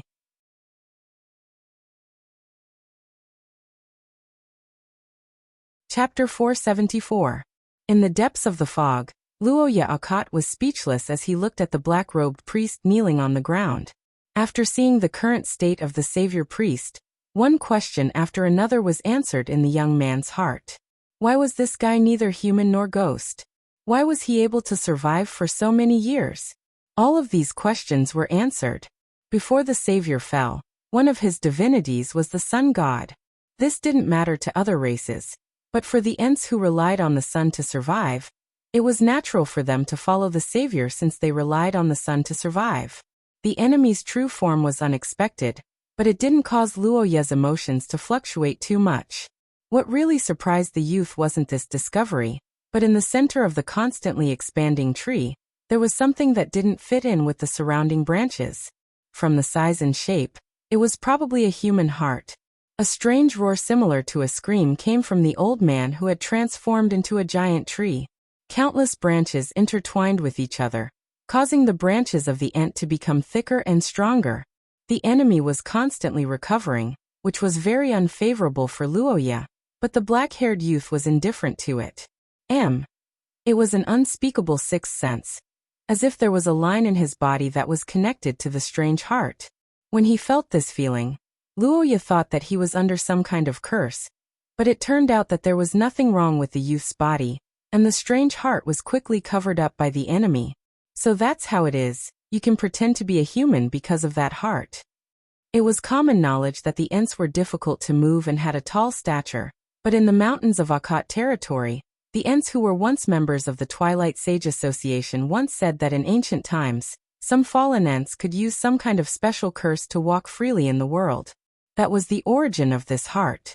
This wasn't a guess without evidence, but a reality after various clues were sorted out. That ability was born from the king's blood. and belonged to the residual ability of a god who signed a contract with the awakened king's blood. Thinking of this, Luoya's expression became heavy. The strange feeling from the tree in front of him was constantly tugging at his heartstrings, making him more and more certain of his thoughts, and causing him to become extremely angry. Luoya could accept the death of his ancestors in battle, but he couldn't stand the humiliation of their corpses. Thinking of the desecration of his ancestors who had been protecting the human race all their lives, the rage in his body could not be suppressed. In front of Luoya, the huge treant roared again. This time, its voice was filled with madness and murderous intent. After returning to its original form, the treant priest was finally able to display its strength. Layers of light shrouded the body of this huge monster, and everything around it changed dramatically. A dry, strong wind blew against Luoya's face, causing his long black hair to flutter backward. In the haze, the youth seemed to see the phantom of the Grim Reaper in this gust of wind. But what was unexpected was that in the face of this strong aura of death, the black-haired youth didn't dodge. He just stood there, calmly looking at the filthy fallen one, like a sword inserted into the ground, or like a spectator waiting for the knell to ring. Boom!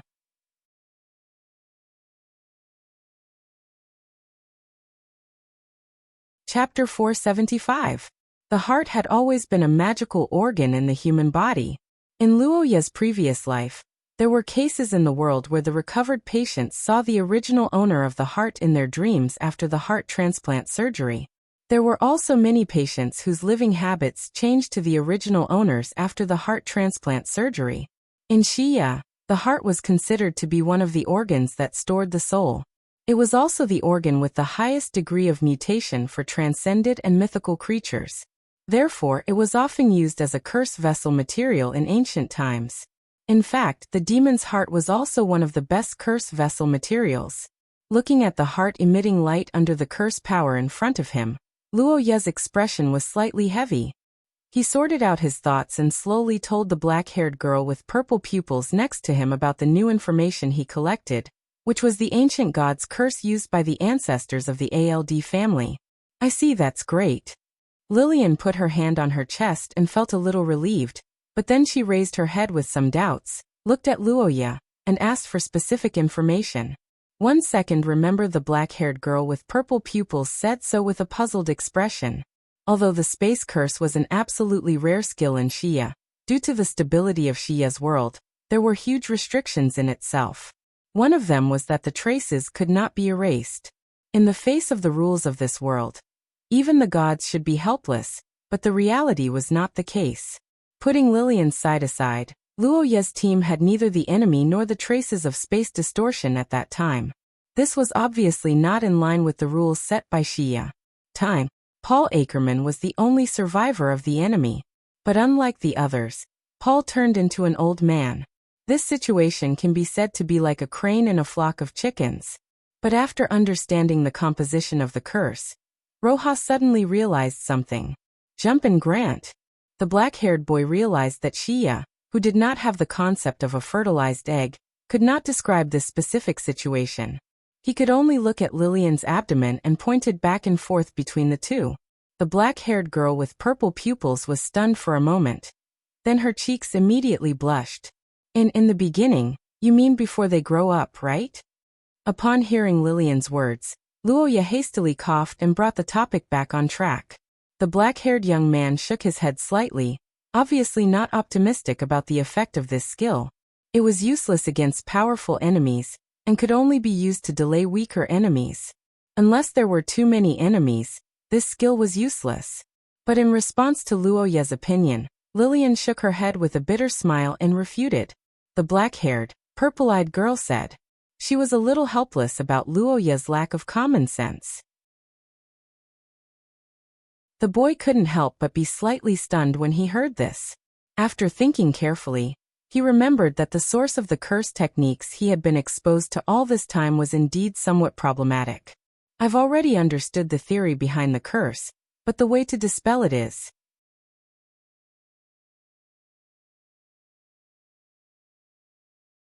Chapter 476.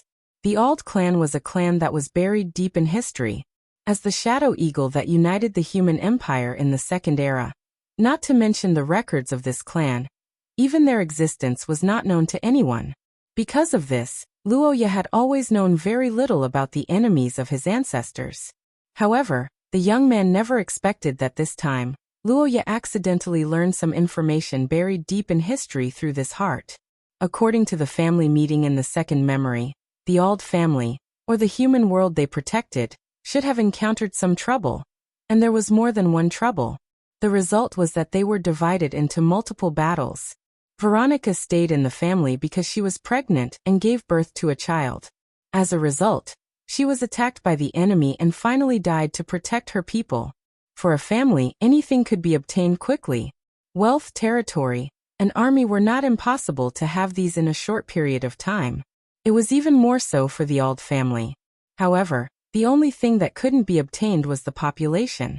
Thinking of this, the black-haired young man secretly sighed. Through the memory of a family member, Luoya speculated that this could be said to be the limit. However, what he didn't expect was that after the 3 memories came to an end, there was an unexpected gain. Originally, as a curse vessel, Veronica's heart couldn't have the function of recording the user's memory. However, this curse using Veronica's heart as a component was very special. For this reason, it needed to be kept alive and buried in the Trent's body. 1 second memory for Luoya, it was different from the previous memory. He could clearly see and hear the nearby situation, but there was no logic at all. The chaotic memory revealed a crazy aura. Many things he saw made him shudder. There was no logic and no order, but the content that occasionally flashed was shocking. Even so, Luoya still endured and read it. He tried his best to collect information. In this case, the weak Treant raised a different opinion, and chose to embark on the migration journey alone. After more than 10 years of hard work, it finally walked out of the mountains surrounded by clouds. When it appeared under the sun without fog for the first time, the curse power in the Treant began to become active, making it grow rapidly. So far, the Trent's memory was an inspirational story. In Luoya's view, it was similar to the boy who went out to work in spite of his parents' opposition. Unfortunately, all the good things ended here. Under the illumination of the light, the entire city began to descend into chaos and madness. The priests began to fight for the divine artifact, and the people in the city who had fallen into madness also began to kill each other. The streets were filled with layers of corpses of various races. Amid the screams, flames lit up everywhere. During this period, a large number of warriors from various races began to search for and destroy the artifact that was transformed from the Eye of the Savior. However, they did not find any trace of the Treant. The fallen Treant priest took the Eye of Portus and began to live a hidden life. It was not until many years later that the believers of the Savior found it. With this as the foundation, the Treant priest who held the artifact became one of the leaders of the fallen and participated in the attack on the Arde family. Veronica's heart was obtained at that time. After that, the Treant priest fought with the Arde family several times. Although he was injured, he did not die.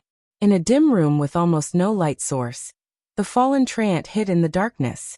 In front of the Trent's vision, there was a man with a blurry face.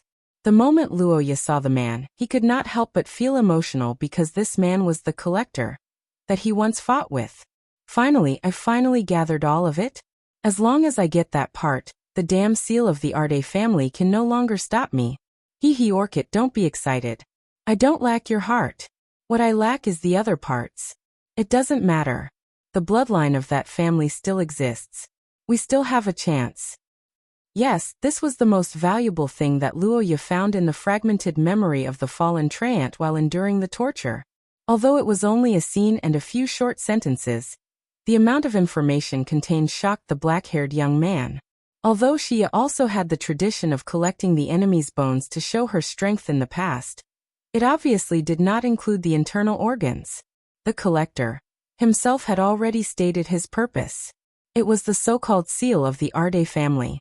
The Treant priest's name was Orchid. After hearing the collector's words, he was so excited that he wanted to give away the heart of Veronica.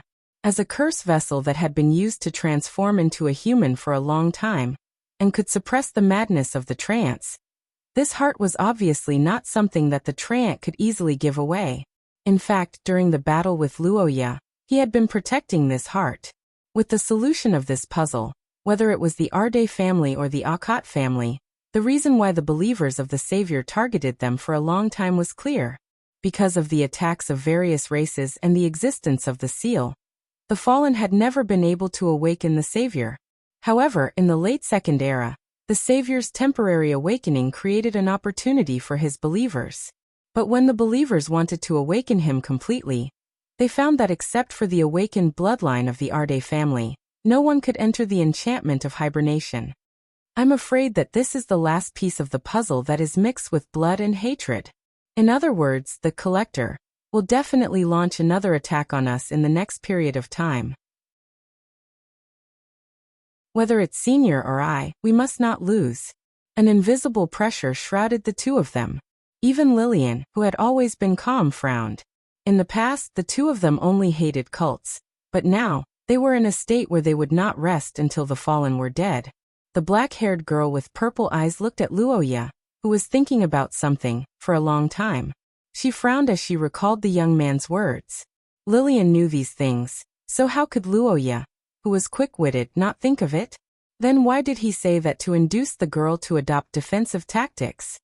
Just that we can't lose? I can do that.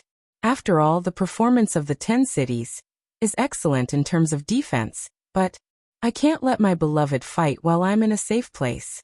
You should know best what I'm talking about, right? You want me to live a safe life under heavy protection while you solve the source of the problem alone. That's what you're thinking, right? You're telling me this because you're worried that I'll be careless. Otherwise, I'm afraid you'll go after that man without a word. Luoya, who knew that he had been seen through by Lillian, averted his eyes awkwardly. The black-haired girl with purple eyes sighed slightly and revealed a slight disappointment on her face. No, Senior, I don't think that way. I just think that this matter is too dangerous. Even the powerful Ald family couldn't defeat the fallen. Putting my own safety aside, if anything happens to you, I'll regret it for the rest of my life. The black-haired young man deliberated for a moment before speaking his reason. Lillian's sad expression slowly faded. She thought for a while and stepped forward to hug the young man. I'm glad that you're thinking for me from my perspective.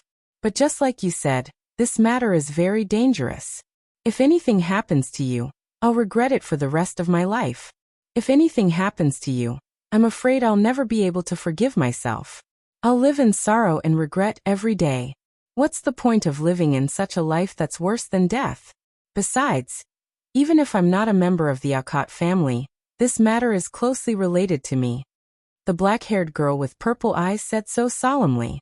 Luoya was puzzled for a moment and couldn't help but ask questions.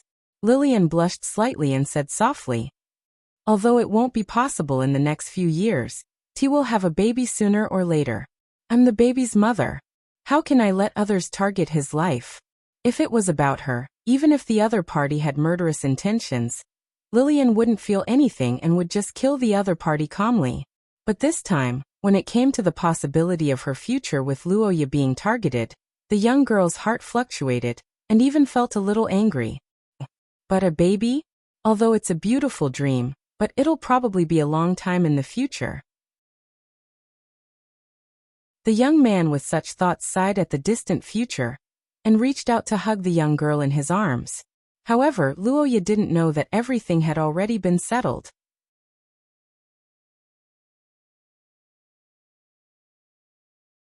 Chapter 477. After the war, Luoya held the black-haired, purple-eyed girl in his arms as he thought about their future. The mother of his future child was indeed an invincible identity. Luoya had no way to defend himself. He could only let Lillian join in the attack. However, since it was an active attack, he must have a strategy instead of running around aimlessly like a headless fly. Thinking about the various scenes he saw in Veronica's place, Luoya silently summarized the information he received. After defeating the King Selector clan, they failed to awaken the Savior immediately, which allowed the Aikman to discover the danger of the fallen. At the end of the Second Era, the entire ancient Austin Empire was besieged. This could be said to be the biggest failure of the fallen. As a result, the descendants of the Arde family managed to survive through the most difficult period at the end of the Second Era. By the time the Savior fell into a deep slumber in the Third Era, the forces of the fallen were exhausted in the process of migrating to the west. The Akkad family, who had received the protection of the theocracy, quickly became powerful, and the Twilight Sage society was rebuilt. The situation was reversed once again. The invasion of the mutants this time is the precursor to the awakening of the Savior. This is the best time for them. The reason they have always had the upper hand was because they planned everything in the dark. But now they can't wait to stand in front of the stage, and this is the result. If 1,000 years ago, the Arde family was taken advantage of because they were too arrogant, then now, the believers of the Savior were full of arrogance. In their eyes, no matter how powerful the Akkad family was, they could not be compared to the Arde family of the past. But the problem was, although they were weak, it did not mean that they were stronger. Of course, the other main reason why things went so smoothly was because of Lillian. Strictly speaking, this Treant priest named Orchid was fighting against two people at once. But even if it was a one-on-one battle, Luoya believed that he would be the final victor in the battle. Although Veronica did not have many memories, from the buildings and banquets in her memories, she could tell that the Ald family did not live a life far away from the mundane world. Nor did they live in seclusion. Instead, they lived a life of wealth and privilege. Perhaps they had some other identity on the surface. But no matter what, this meant that they were within the sphere of power of the ancient Austinian Empire. In a situation where almost all of the elites were sent away, the Ald family should have known that the main family was empty. So why did the ancestors still make such a decision? Lillian believed that the biggest possibility was that the ancient Austin Empire would guarantee her safety at such a time. In addition, Estrid had complained about the Ackman tribe in the previous historical fragment, and some bad guesses began to form in the girl's mind. Although the Royal Selector clan had always been hidden in the dark, their power was no longer limited to their clansmen with the rise of the Twilight Sage Association. Coupled with their own strength, it was normal for the Emperor to be afraid of them. At this thought, Lillian clenched her fists and puckered her brows at the stupidity of the Ackman ancestors. Luoya couldn't help but ask. Nothing. I just feel a little uncomfortable thinking about the Ackman tribe. If Lillian could figure out the Ackman tribe situation, how could Luoya, who witnessed the battle in Veronica's memory, not think of this possibility? So, would the young man mind? Lillian remained silent while gazing at the black-haired young man who revealed a dubious expression. Luoya pondered for a few moments before waiting quietly by the side. After a long while, the black-haired, purple-eyed young lady finally spoke with some difficulty.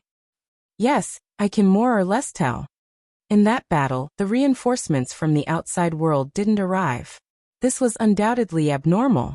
Judging from the surrounding buildings, the Ald family should have been living in the royal city, which was the core of the ancient Austin Empire. No matter how powerful the believers of the Savior were, it was impossible for them to launch an attack without alerting the royal family. The young man couldn't help but let out a sigh as he recalled Estrid's words. The Ackman tribe was indecisive. This comment was very appropriate. But this had nothing to do with Lillian now. Understanding Lillian's worries, Roja looked at the girl beside him and asked. Lillian lowered her head slightly with a heavy expression on her face. So what? Senior will always be senior. Besides, you asked me this question before, right? The black-haired young lady raised her eyebrows slightly and recalled Luoya's expression after seeing the memories in her heart. Ancestor Estrid said that Ancestor Caroline of the Akkad family had cooperated with the Ackman tribe at the end of the Second Era. No matter if they cooperated with the Akkad family out of guilt for what they had done in the past or purely for self-protection, the grudges of the Second Era were considered settled by Ancestor Caroline. Luoya. Indeed. It's not like me to worry about personal gains and losses. I always feel that you're better at sweet-talking than before. No. I like it. After resolving the knot in Lillian's heart about the Ackman tribe, the black-haired young man and young lady held hands and strolled around the ordinary streets that had not turned into a battlefield. It wasn't that the two of them didn't do anything, but after careful calculation, Luoya realized that they didn't need to do anything. After a series of battles and exchanges with Lillian, it was now close to noon. Luoya took the heart of Veronica and looked for traces to remove the curse one by one. He estimated that he might not even be able to complete half of it by night.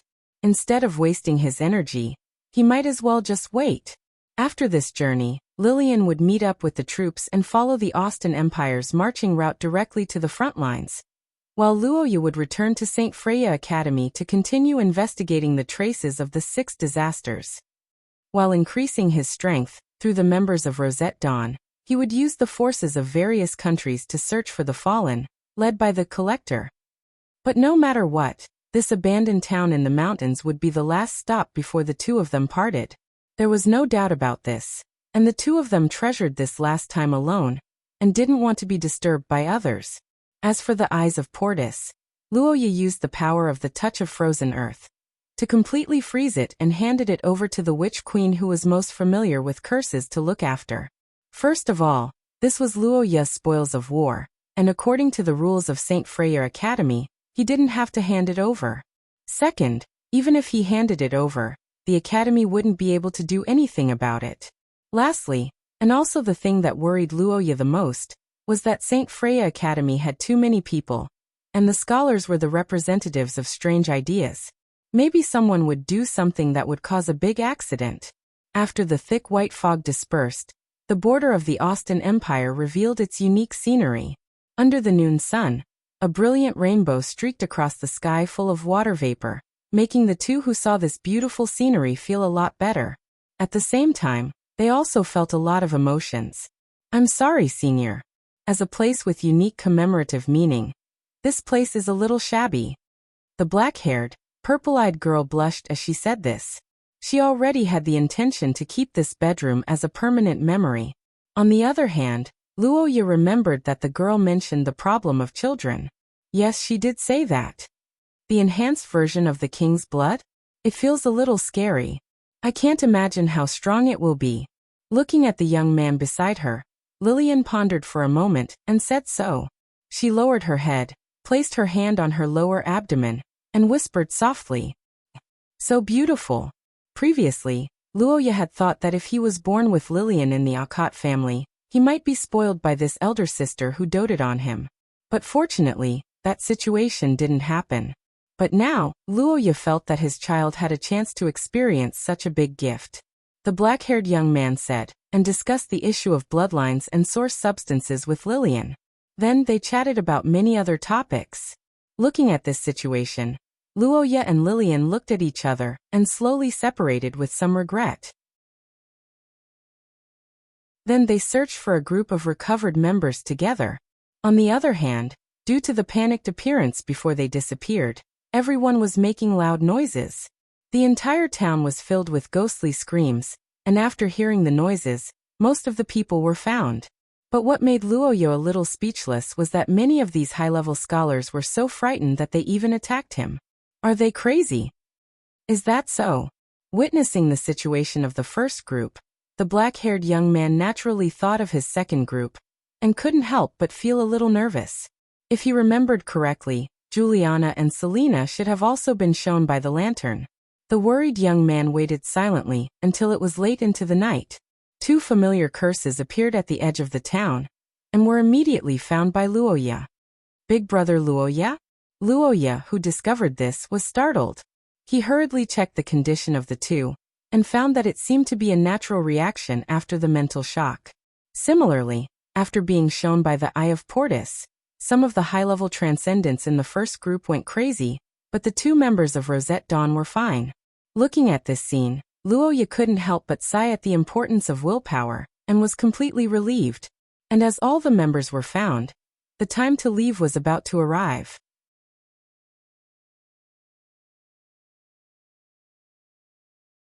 Chapter 478. At night, looking at the 2 sleeping girls on the ground, Luoya put his hand on his chest and breathed a sigh of relief. Although Luoya was the most powerful among them, his combat style leaned toward the traditional cursemancer. Except for the Gulen Daer, Paitila and Altatia's skills were long-range release. Judging from the attributes of the cursemancer himself, Luoya was indeed not good at close combat. It was precisely because of this that Selena and Juliana took such actions after discovering the enemy. They wanted to restrain the enemy and buy time for Luoya. However, the final result was that the enemy's curse vessel launched first. Luoya did not expect this situation, and it also put the three of them in danger. If they were really affected by the savior, they would never show such an expression. It was better to say that it was impossible for them to fall asleep at all. Instead, they would shout crazily or hide in the corner, curl up their bodies, and mutter something with a collapsed expression. It was obvious that these people did not want their san value to drop to zero. It was a result of the savior's influence, so they were not considered cultists. At most, they were pitiful people who had been harmed. However, due to the strength of high-level transcendence, these people could be very destructive when they went crazy, and they could not be dealt with like ordinary victims. President, there is no problem with Selena's curse. They should be asleep. Because of his concern, Luoya deliberately asked the old Chinese medicine doctor Stuart, who had just been rescued, to check their pulses. The young man with many magic eyes glanced at the two, and he did not see any abnormalities in the flow of the girl's curse power. Luoya, who heard this, was finally completely relieved. In this night of bad news one after another, this was the only thing that could make Luoya feel gratified. After picking up the two in each hand, Luoya took them directly to Lillian. On the other hand, after Paul recovered, he went to report his safety to Lillian. After all, Paul was also a member of the Archman tribe, and he couldn't just ignore her. And now, as the only channel of communication between Lillian and Luoya, Paul's role became more and more prominent, and the number of times he ran between them increased. Paul, the original member of Team 1, went to report. Luoya and Stuart, the two members of Team 2, seized the time to start their mission. As a support group, Luoya and others brought a lot of potions and curse vessels. When Team 1 was crazy, and the rest were still in shock, Luoya and others couldn't do nothing. Such thoughts naturally appeared in his mind, but reality proved that everything was futile. After being busy for a while, Luoya and Stuart walked out of the room. They leaned against the wall and sighed. I just took a look with my eyes. The flow of the curse power in the crazy people's bodies is very chaotic. I'm afraid it can't be changed by external forces. What should we do, leader? Facing Stuart's question, Luoya held his forehead and pondered for a long time before shaking his head, announcing the failure of the rescue operation. The young man, who was at his wit's end, could only give such an answer. At the same time, he felt helpless about this unexpected situation. The students resisted bravely, and the teachers were scared out of their wits. In the end, the students were fine, but the teachers went crazy. The black-haired young man frowned at the awkward situation the investigation team had fallen into. In any case, in the case where most of the scholars had gone crazy, this mission had to be terminated. Besides, after the appearance of the Treant sacrifice, this investigation itself could be confirmed to be a scam. As for the future plans,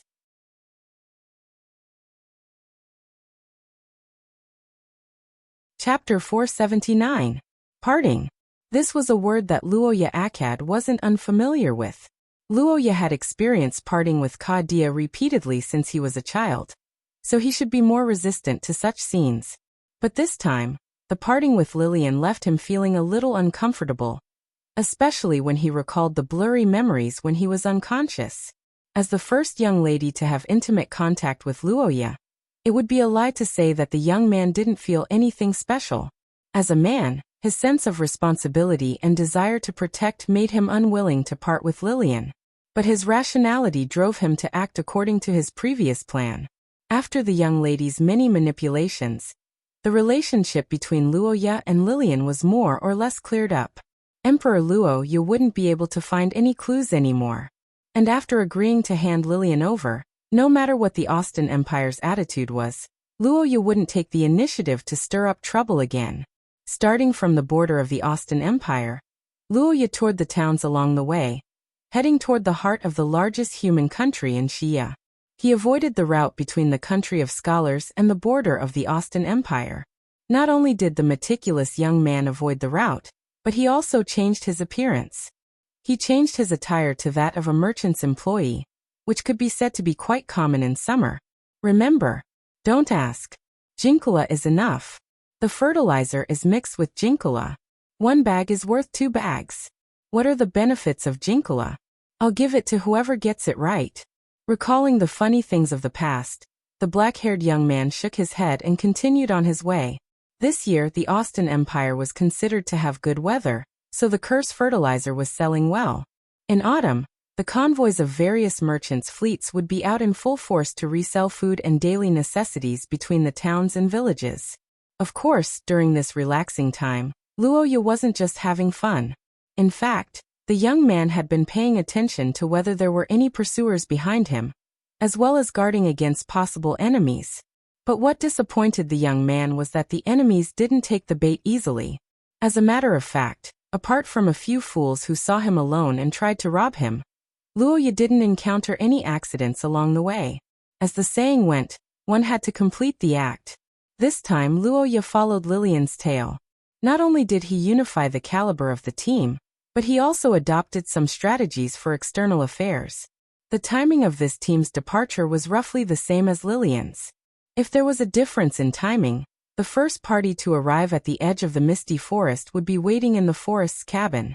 Both sides had agreed upon it. But due to the attack of the Treant priest, Lillian's mission completed too. That was why Luoya was the one waiting. How is it? Is. Tites right. In the agreed-upon wooden cabin, Jellic gazed at the black-haired young man and asked carefully.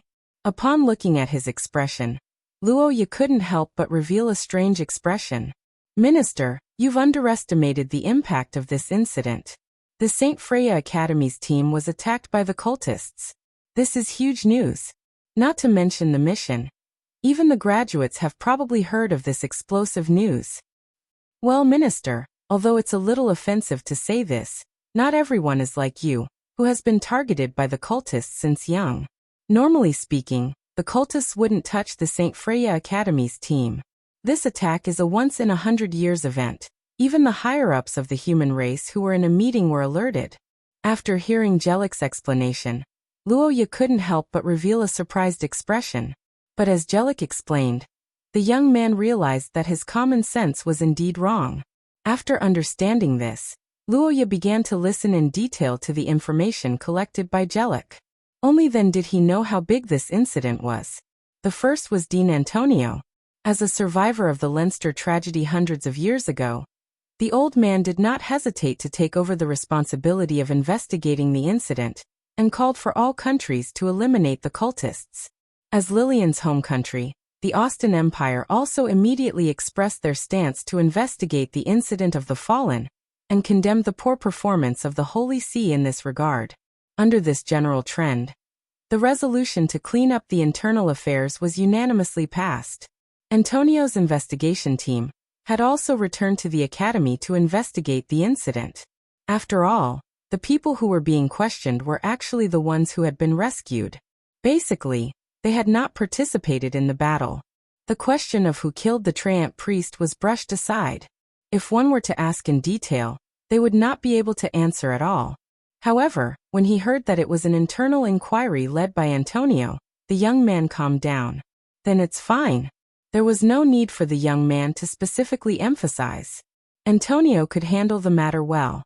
In order to not leave any traces, he might even tamper with the memories of those scholars. And after knowing that there was a big tree to cover for him, Luoya completely let go of the possibility of leaking the secret. In the high-level joint meeting of the various countries, everyone looked at this issue from a qualitative point of view. For the students in the academy, the actual losses of this incident were more important. In other words, the casualties of this incident. However, it turned out that this incident wasn't as terrifying on the surface as imagined. Instead, it was a deliberate attempt to downplay the number of casualties. After the investigation team returned to the academy, the students began to panic as various information leaked out. The outside world adopted an intolerant attitude toward the cultists. Within the country of scholars, the first to stand up for this incident was the School of the Victims. Many schools jointly requested that this matter be investigated thoroughly. After that, the faculty members made a statement. The mentors who often led teams to carry out missions felt that the current mission mechanism of the academy was not enough to ensure the safety of the students and needed to be strengthened. After a series of statements and speeches, the attack on the investigation team could be said to be known to everyone. And Luo Ye's return was at the climax of this incident. He was completely submerged in this lively background. After returning, Luo Ye first found Paul and asked about the situation after he left. According to Paul, they waited in the military town for 3 days before the team sent by the academy arrived. However, due to the strange state of the group, the team failed to take them away. During this process, Lillian did not wait for the academy's response. Instead, she followed the original plan and went to the front line with the army. Paul and the others arrived at the academy half a month later. After treatment and recuperation, their physical condition was restored to how it was before. At this point, the internal investigation of this incident was over. The next step was to investigate the external culprit. In this regard, Luo Ye agreed with both hands and publicly expressed his views to the school newspaper reporters. In front of the members of the news agency, Luo Ye angrily reprimanded the Treant priest who was personally crushed by him, as if he was an innocent passerby with a righteous heart. His superb acting skills made Paul and other insiders call him an expert. After this statement was issued, the last part of this operation was completely completed. Judging from the results of these 3 months, it's not a lot. Looking at the results that could not even fill up a table, Gelt said to Luo Ye with a bitter expression. Obviously, this giant bloodline holder was disgusted by the fake information of various eras in the past few months. Seeing this, Luo Ye nodded and expressed his understanding of the reason why everyone's work efficiency was not high. With this thought in mind, Luo Ye solemnly thanked the tall young man for his efforts. However, he didn't expect that Gelt didn't claim the credit. Instead, he said that reading history books wasn't a job for him. Instead, it was a hobby that made him happy. After thanking and encouraging Gelt, Luo Ye went to see Selena and the others. He found that the 2 young ladies were in good condition, but Stuart needed to rest for a while. It seemed to be the side effect of his eyes. Luo Ye expressed his understanding. After all, the young man's eyes were really useful. Such a powerful detection ability must come with a price. Big brother, you're finally back. Looking at the young man who walked through the door, Ai Lizzie said with tears in her eyes. She suddenly threw herself into the young man's arms.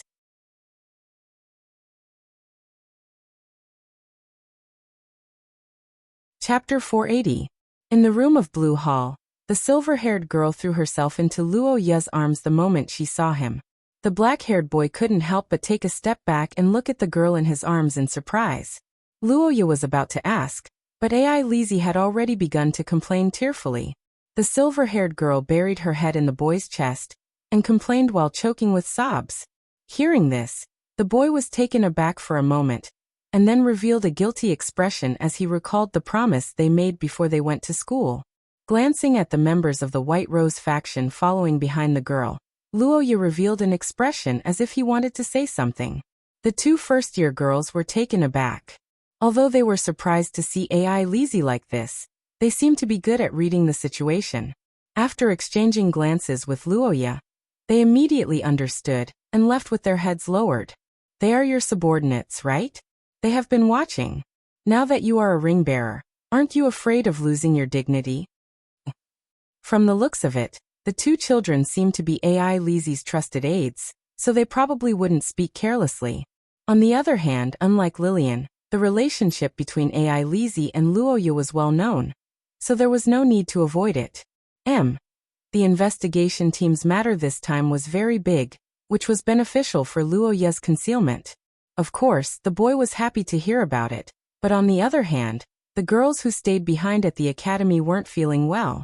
Hearing those terrifying rumors every day, Ai Lizzie must have been very worried these days. Looking at the tears in the silver-haired girl's eyes, Luo Ye's heart ached. After thinking for a moment, he apologized first. Luo Ye said so with a sincere expression, hoping to get the girl's understanding. Unfortunately, things didn't develop smoothly. After hearing Luoya's apology, AI Lizzie didn't immediately respond, but instead turned her head to the side. AI Lizzie's cute face was unmoved by Luoya's persuasion, and she didn't turn her head to look at him as if she didn't hear anything. Seeing this situation, Luoya felt that something was wrong, but there was nothing he could do. Big brother, have you been sleeping well for the past month? Hearing AI Lizzie's sudden concern, Luoya blinked and hesitated for a moment before answering. He subconsciously felt that something was wrong, and just as Luoya predicted, the silver-haired girl spoke again after hearing Luoya's answer. That every night, I can only rely on the life orb that you left behind to stay awake. I can't sleep because once I close my eyes, I will have nightmares. I want to use some potions, but ordinary potions are useless for this body, even curses. The black-haired boy couldn't help but hug the girl tightly in his arms. But this time, AI Lizzie didn't stop talking. The silver-haired girl struggled and hit Luoya's body while saying with a hoarse voice, "Every time, you promised me that you wouldn't do anything dangerous, but every time, you lied to me. Big brother, you are a big liar." After struggling for a while, the silver-haired girl finally said what she wanted to say and couldn't help but cry. Seeing AI Lizzie like this, Luoya's heart ached and he completely recognized his mistake.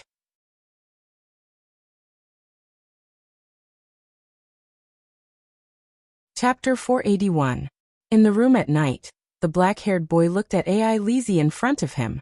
His originally tired expression turned into one of shock, and he suddenly sat up. Did I not express myself well enough? It's bodily fluids, big brother. You treated me like that before. Did you forget so quickly? Thinking about the silver-haired girl's words, the black-haired boy naturally thought of many indescribable things, but then he was slightly stunned. The boy who tasted AI Lizzie's tears before thought so, and his panicked heart calmed down slightly. Although it was bodily fluids, there were many types of fluids with this name. Apart from tears, the most common type of fluid was blood, which could be obtained with a simple cut. I see, AI Lizzie, I understand your request, but let me say this first. I can only provide blood, saliva, and tears. I can't provide anything else. If you want to choose, you can only choose from these three. Oh. It's good that you understand. Of the three options, blood aside, although tears were slightly harder to obtain, it wasn't a big deal. He could just treat it as returning the part of AI Lizzie from before. As for saliva, to be honest, Luoya wanted to get rid of it.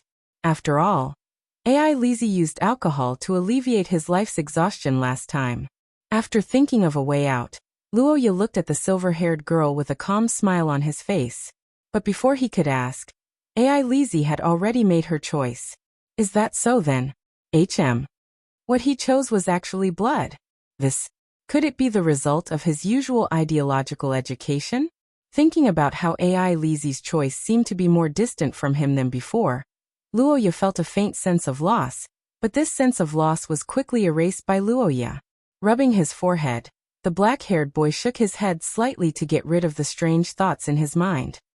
He raised his head and looked at the girl who walked closer step by step. Under the candlelight, her charm increased by another level. He took a cup and aimed it at his wrist. Wait, big brother. Although I said that I want blood, I didn't say that I want you to take it, right? I'll decide on the method. I want to do it myself. Faced with AI Lizzie's request, the black-haired youth frowned in confusion. Seeing this, AI Lizzie revealed a pitiful expression and said softly, Wait, I didn't say no. You can do it yourself if you want. Then it's a deal, big brother. It's simple, use this. Wait. That's the blood breeds. AI Lizzie. What's going on? In the world of Shia, it must have cost a lot to change a person's race to such a degree. Not only did the person who changed the race have to pay the price, but the person who was changed also had to bear a large part of it. Big brother, please don't worry. I didn't become like this because of Juliana, nor is it because of the blood breed. It's a change under my own control. That's right. In fact, my bloodline seems to have a strange connection with the blood breed, but I'm not a part of them. Or rather, Many of the spells that are difficult to use on their side are very simple to me. AI Lizzie and the blood breed actually have some kind of connection? Thinking of this question, Luoya frowned in confusion. Seeing this, the girl explained the situation. According to AI Lizzie, she seemed to be able to learn most of the blood breed's spells. Her current appearance was also changed through spells. Although these things are a bit unbelievable, big brother, that's not the main point. At this time, AI Lizzie was extremely cute. Her narrowed eyes had a unique aura of desire. Her smiling face was full of eagerness, as if she was a child who got a new toy. AI Lizzie, it's nothing if it hurts, but Luoya hesitated for a moment and didn't say it out loud. On the other side, AI Lizzie stretched out her hand and pulled her collar, revealing a white neck. Her eyes stared into the boy's eyes as her breathing quickened slightly. Yeah. AI Lizzie, you're. So it's like that. Feeling the girl licking him like rubbing alcohol on an injection, the black-haired boy naturally accepted AI Lizzie's words. However, what the boy didn't see was that at this time, beside his cheek, the silver-haired girl's red eyes flashed with a smile of her plan succeeding. As a highly intelligent creature, the blood breeds naturally couldn't hunt everywhere like animals. Not only did the quality of the blood they obtained fluctuate, but it was also unstable. With human intelligence, they chose to have people voluntarily deliver themselves to them. And the method was the blood breed's saliva. Because of this extreme pleasure and small price to pay, in ancient times, many races were willing to serve the blood breeds in exchange for this pleasure. However, as the number of such people increased, the drawbacks of indulging in indulgence began to backfire. The blood breeds gradually turned from the masters to the addicts, and this led to a crisis for the blood breeds. Since then, the blood breeds were strictly prohibited from casually sucking blood. Looking at the boy in front of her, the silver-haired girl pulled up her hair and stuck out her pink little tongue, seriously preparing for the pre-treatment. AI Lizzie, are you still not done? Actually, I'm not that afraid of pain. Perhaps feeling the girl's strange behavior, Luoya couldn't help but ask. AI Lizzie estimated the dosage, then nodded, opened her red lips, and two cute little fangs fell towards the boy's neck. Is this big brother's blood? At first, the skin being pierced was nothing. Not only was it not painful, it was even a little itchy, but after that everything started to become strange. Feeling the soft touch in front of his chest, looking at the waist outlined by the dress, the slender legs wrapped in black stockings, and the absolute territory hidden in the skirt fluttering, the black-haired boy suddenly had the urge to tightly hug the girl in front of him. On the other hand, Luoya felt his consciousness becoming a little hazy. Wait, something's not right. Big brother, believe me, this is a normal reaction. That's right, it's the pleasure of sucking blood. Does big brother feel good? Luoya, who discovered that AI Lizzie's sucking blood had another meaning, slightly widened his eyes. He didn't know how to answer the girl's question. Looking at the boy who was hesitant to answer, AI Lizzie raised the corner of her mouth and softly whispered in Luoya's ear. AI Lizzie, if you like it or hate it, of course I like it, but this feeling is a little too strong. The silver-haired girl said so, and she began to blow air into the boy's ear. On the other side, Luoya's expression changed. What does it matter? Big brother has already agreed to let me decide the method of blood collection. And, isn't big brother very comfortable? Although Juliana has this ability, she doesn't have that kind of feelings for you. And only AI Lizzie can make you feel this kind of joy. Sensing this, the black-haired boy trembled, and he realized that the flame in his body was on the verge of going out of control. So he hurriedly tried to dissuade her. No, I don't want it to end like this, I want more. Hearing the girl's bold words, Luoya couldn't help but turn his head in surprise, only to see the silver-haired, red-eyed girl's face flushed red as if she was drunk. Looking at this AI Lizzie, the boy couldn't help but blink in surprise, but then he recalled Juliana's evaluation after tasting his blood in the past. Seeing that AI Lizzie was obviously different from usual, Luoya was stunned for a moment. He didn't expect his blood to be so intoxicating, but this wasn't the main point now. While Luoya was in a daze, the silver-haired girl began to pant and kiss the boy's neck, and her hands began to reach down, aiming at Luoya's waist. Seeing that she was about to touch his belt, the black-haired boy fiercely bit his lips, and then suddenly stood up with AI Lizzie in his arms. I'm not drunk, Big Brother is, stop dawdling. What, I don't want. Although AI Lizzie had drunk in the past, but she was far from drunk to this extent. This time, when she was completely drunk, Luoya realized that AI Lizzie seemed to be the type that was especially willful when drunk. Is she too sleepy and wants to go to bed? Although AI Lizzie's face was full of drunkenness, there was a mischievous smile on her face. After taking off her shoes, the girl's slender legs wrapped in black stockings didn't fall to the floor. Instead, she raised her legs to hook the boy's sensitive spot. Luoya's expression changed when he saw AI Lizzie's intention. His brain quickly heated up, and he understood that he had to give the girl some punishment. Thinking of this, Luoya gritted his teeth, picked up the girl, and threw her onto the bed in the room. He pressed down on the girl's waist and slapped the soft flesh under AI Lizzie's skirt. Perhaps it was because she fell onto the bed, or because of the sudden pain, the girl who was slapped became slightly more awake. AI Lizzie screamed and looked at the boy in surprise, but Luoya didn't show any mercy. After more than 10 slaps, the silver-haired girl cried out in pain. After the girl's begging for mercy for a long time, Luoya finally stopped. AI Lizzie's arched body on the bed finally relaxed, and she fell onto the bed. But to the boy's surprise, the AI Lizzie who fell on the bed didn't seem angry. Instead, her eyes were blurred, and not to mention her cheeks. Even her ears were dyed with a layer of red. Do you continue? Facing the girl's question, Luoya was stunned for a moment. The silver-haired girl saw this and her face became even redder.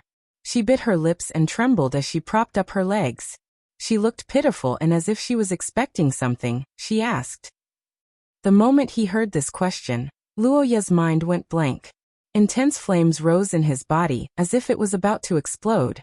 In the next moment, the black-haired boy stood up and rushed into the bathroom. You're tuning into the Earbook Haven YouTube channel. Don't forget to subscribe and join us on this journey to catch the most captivating stories.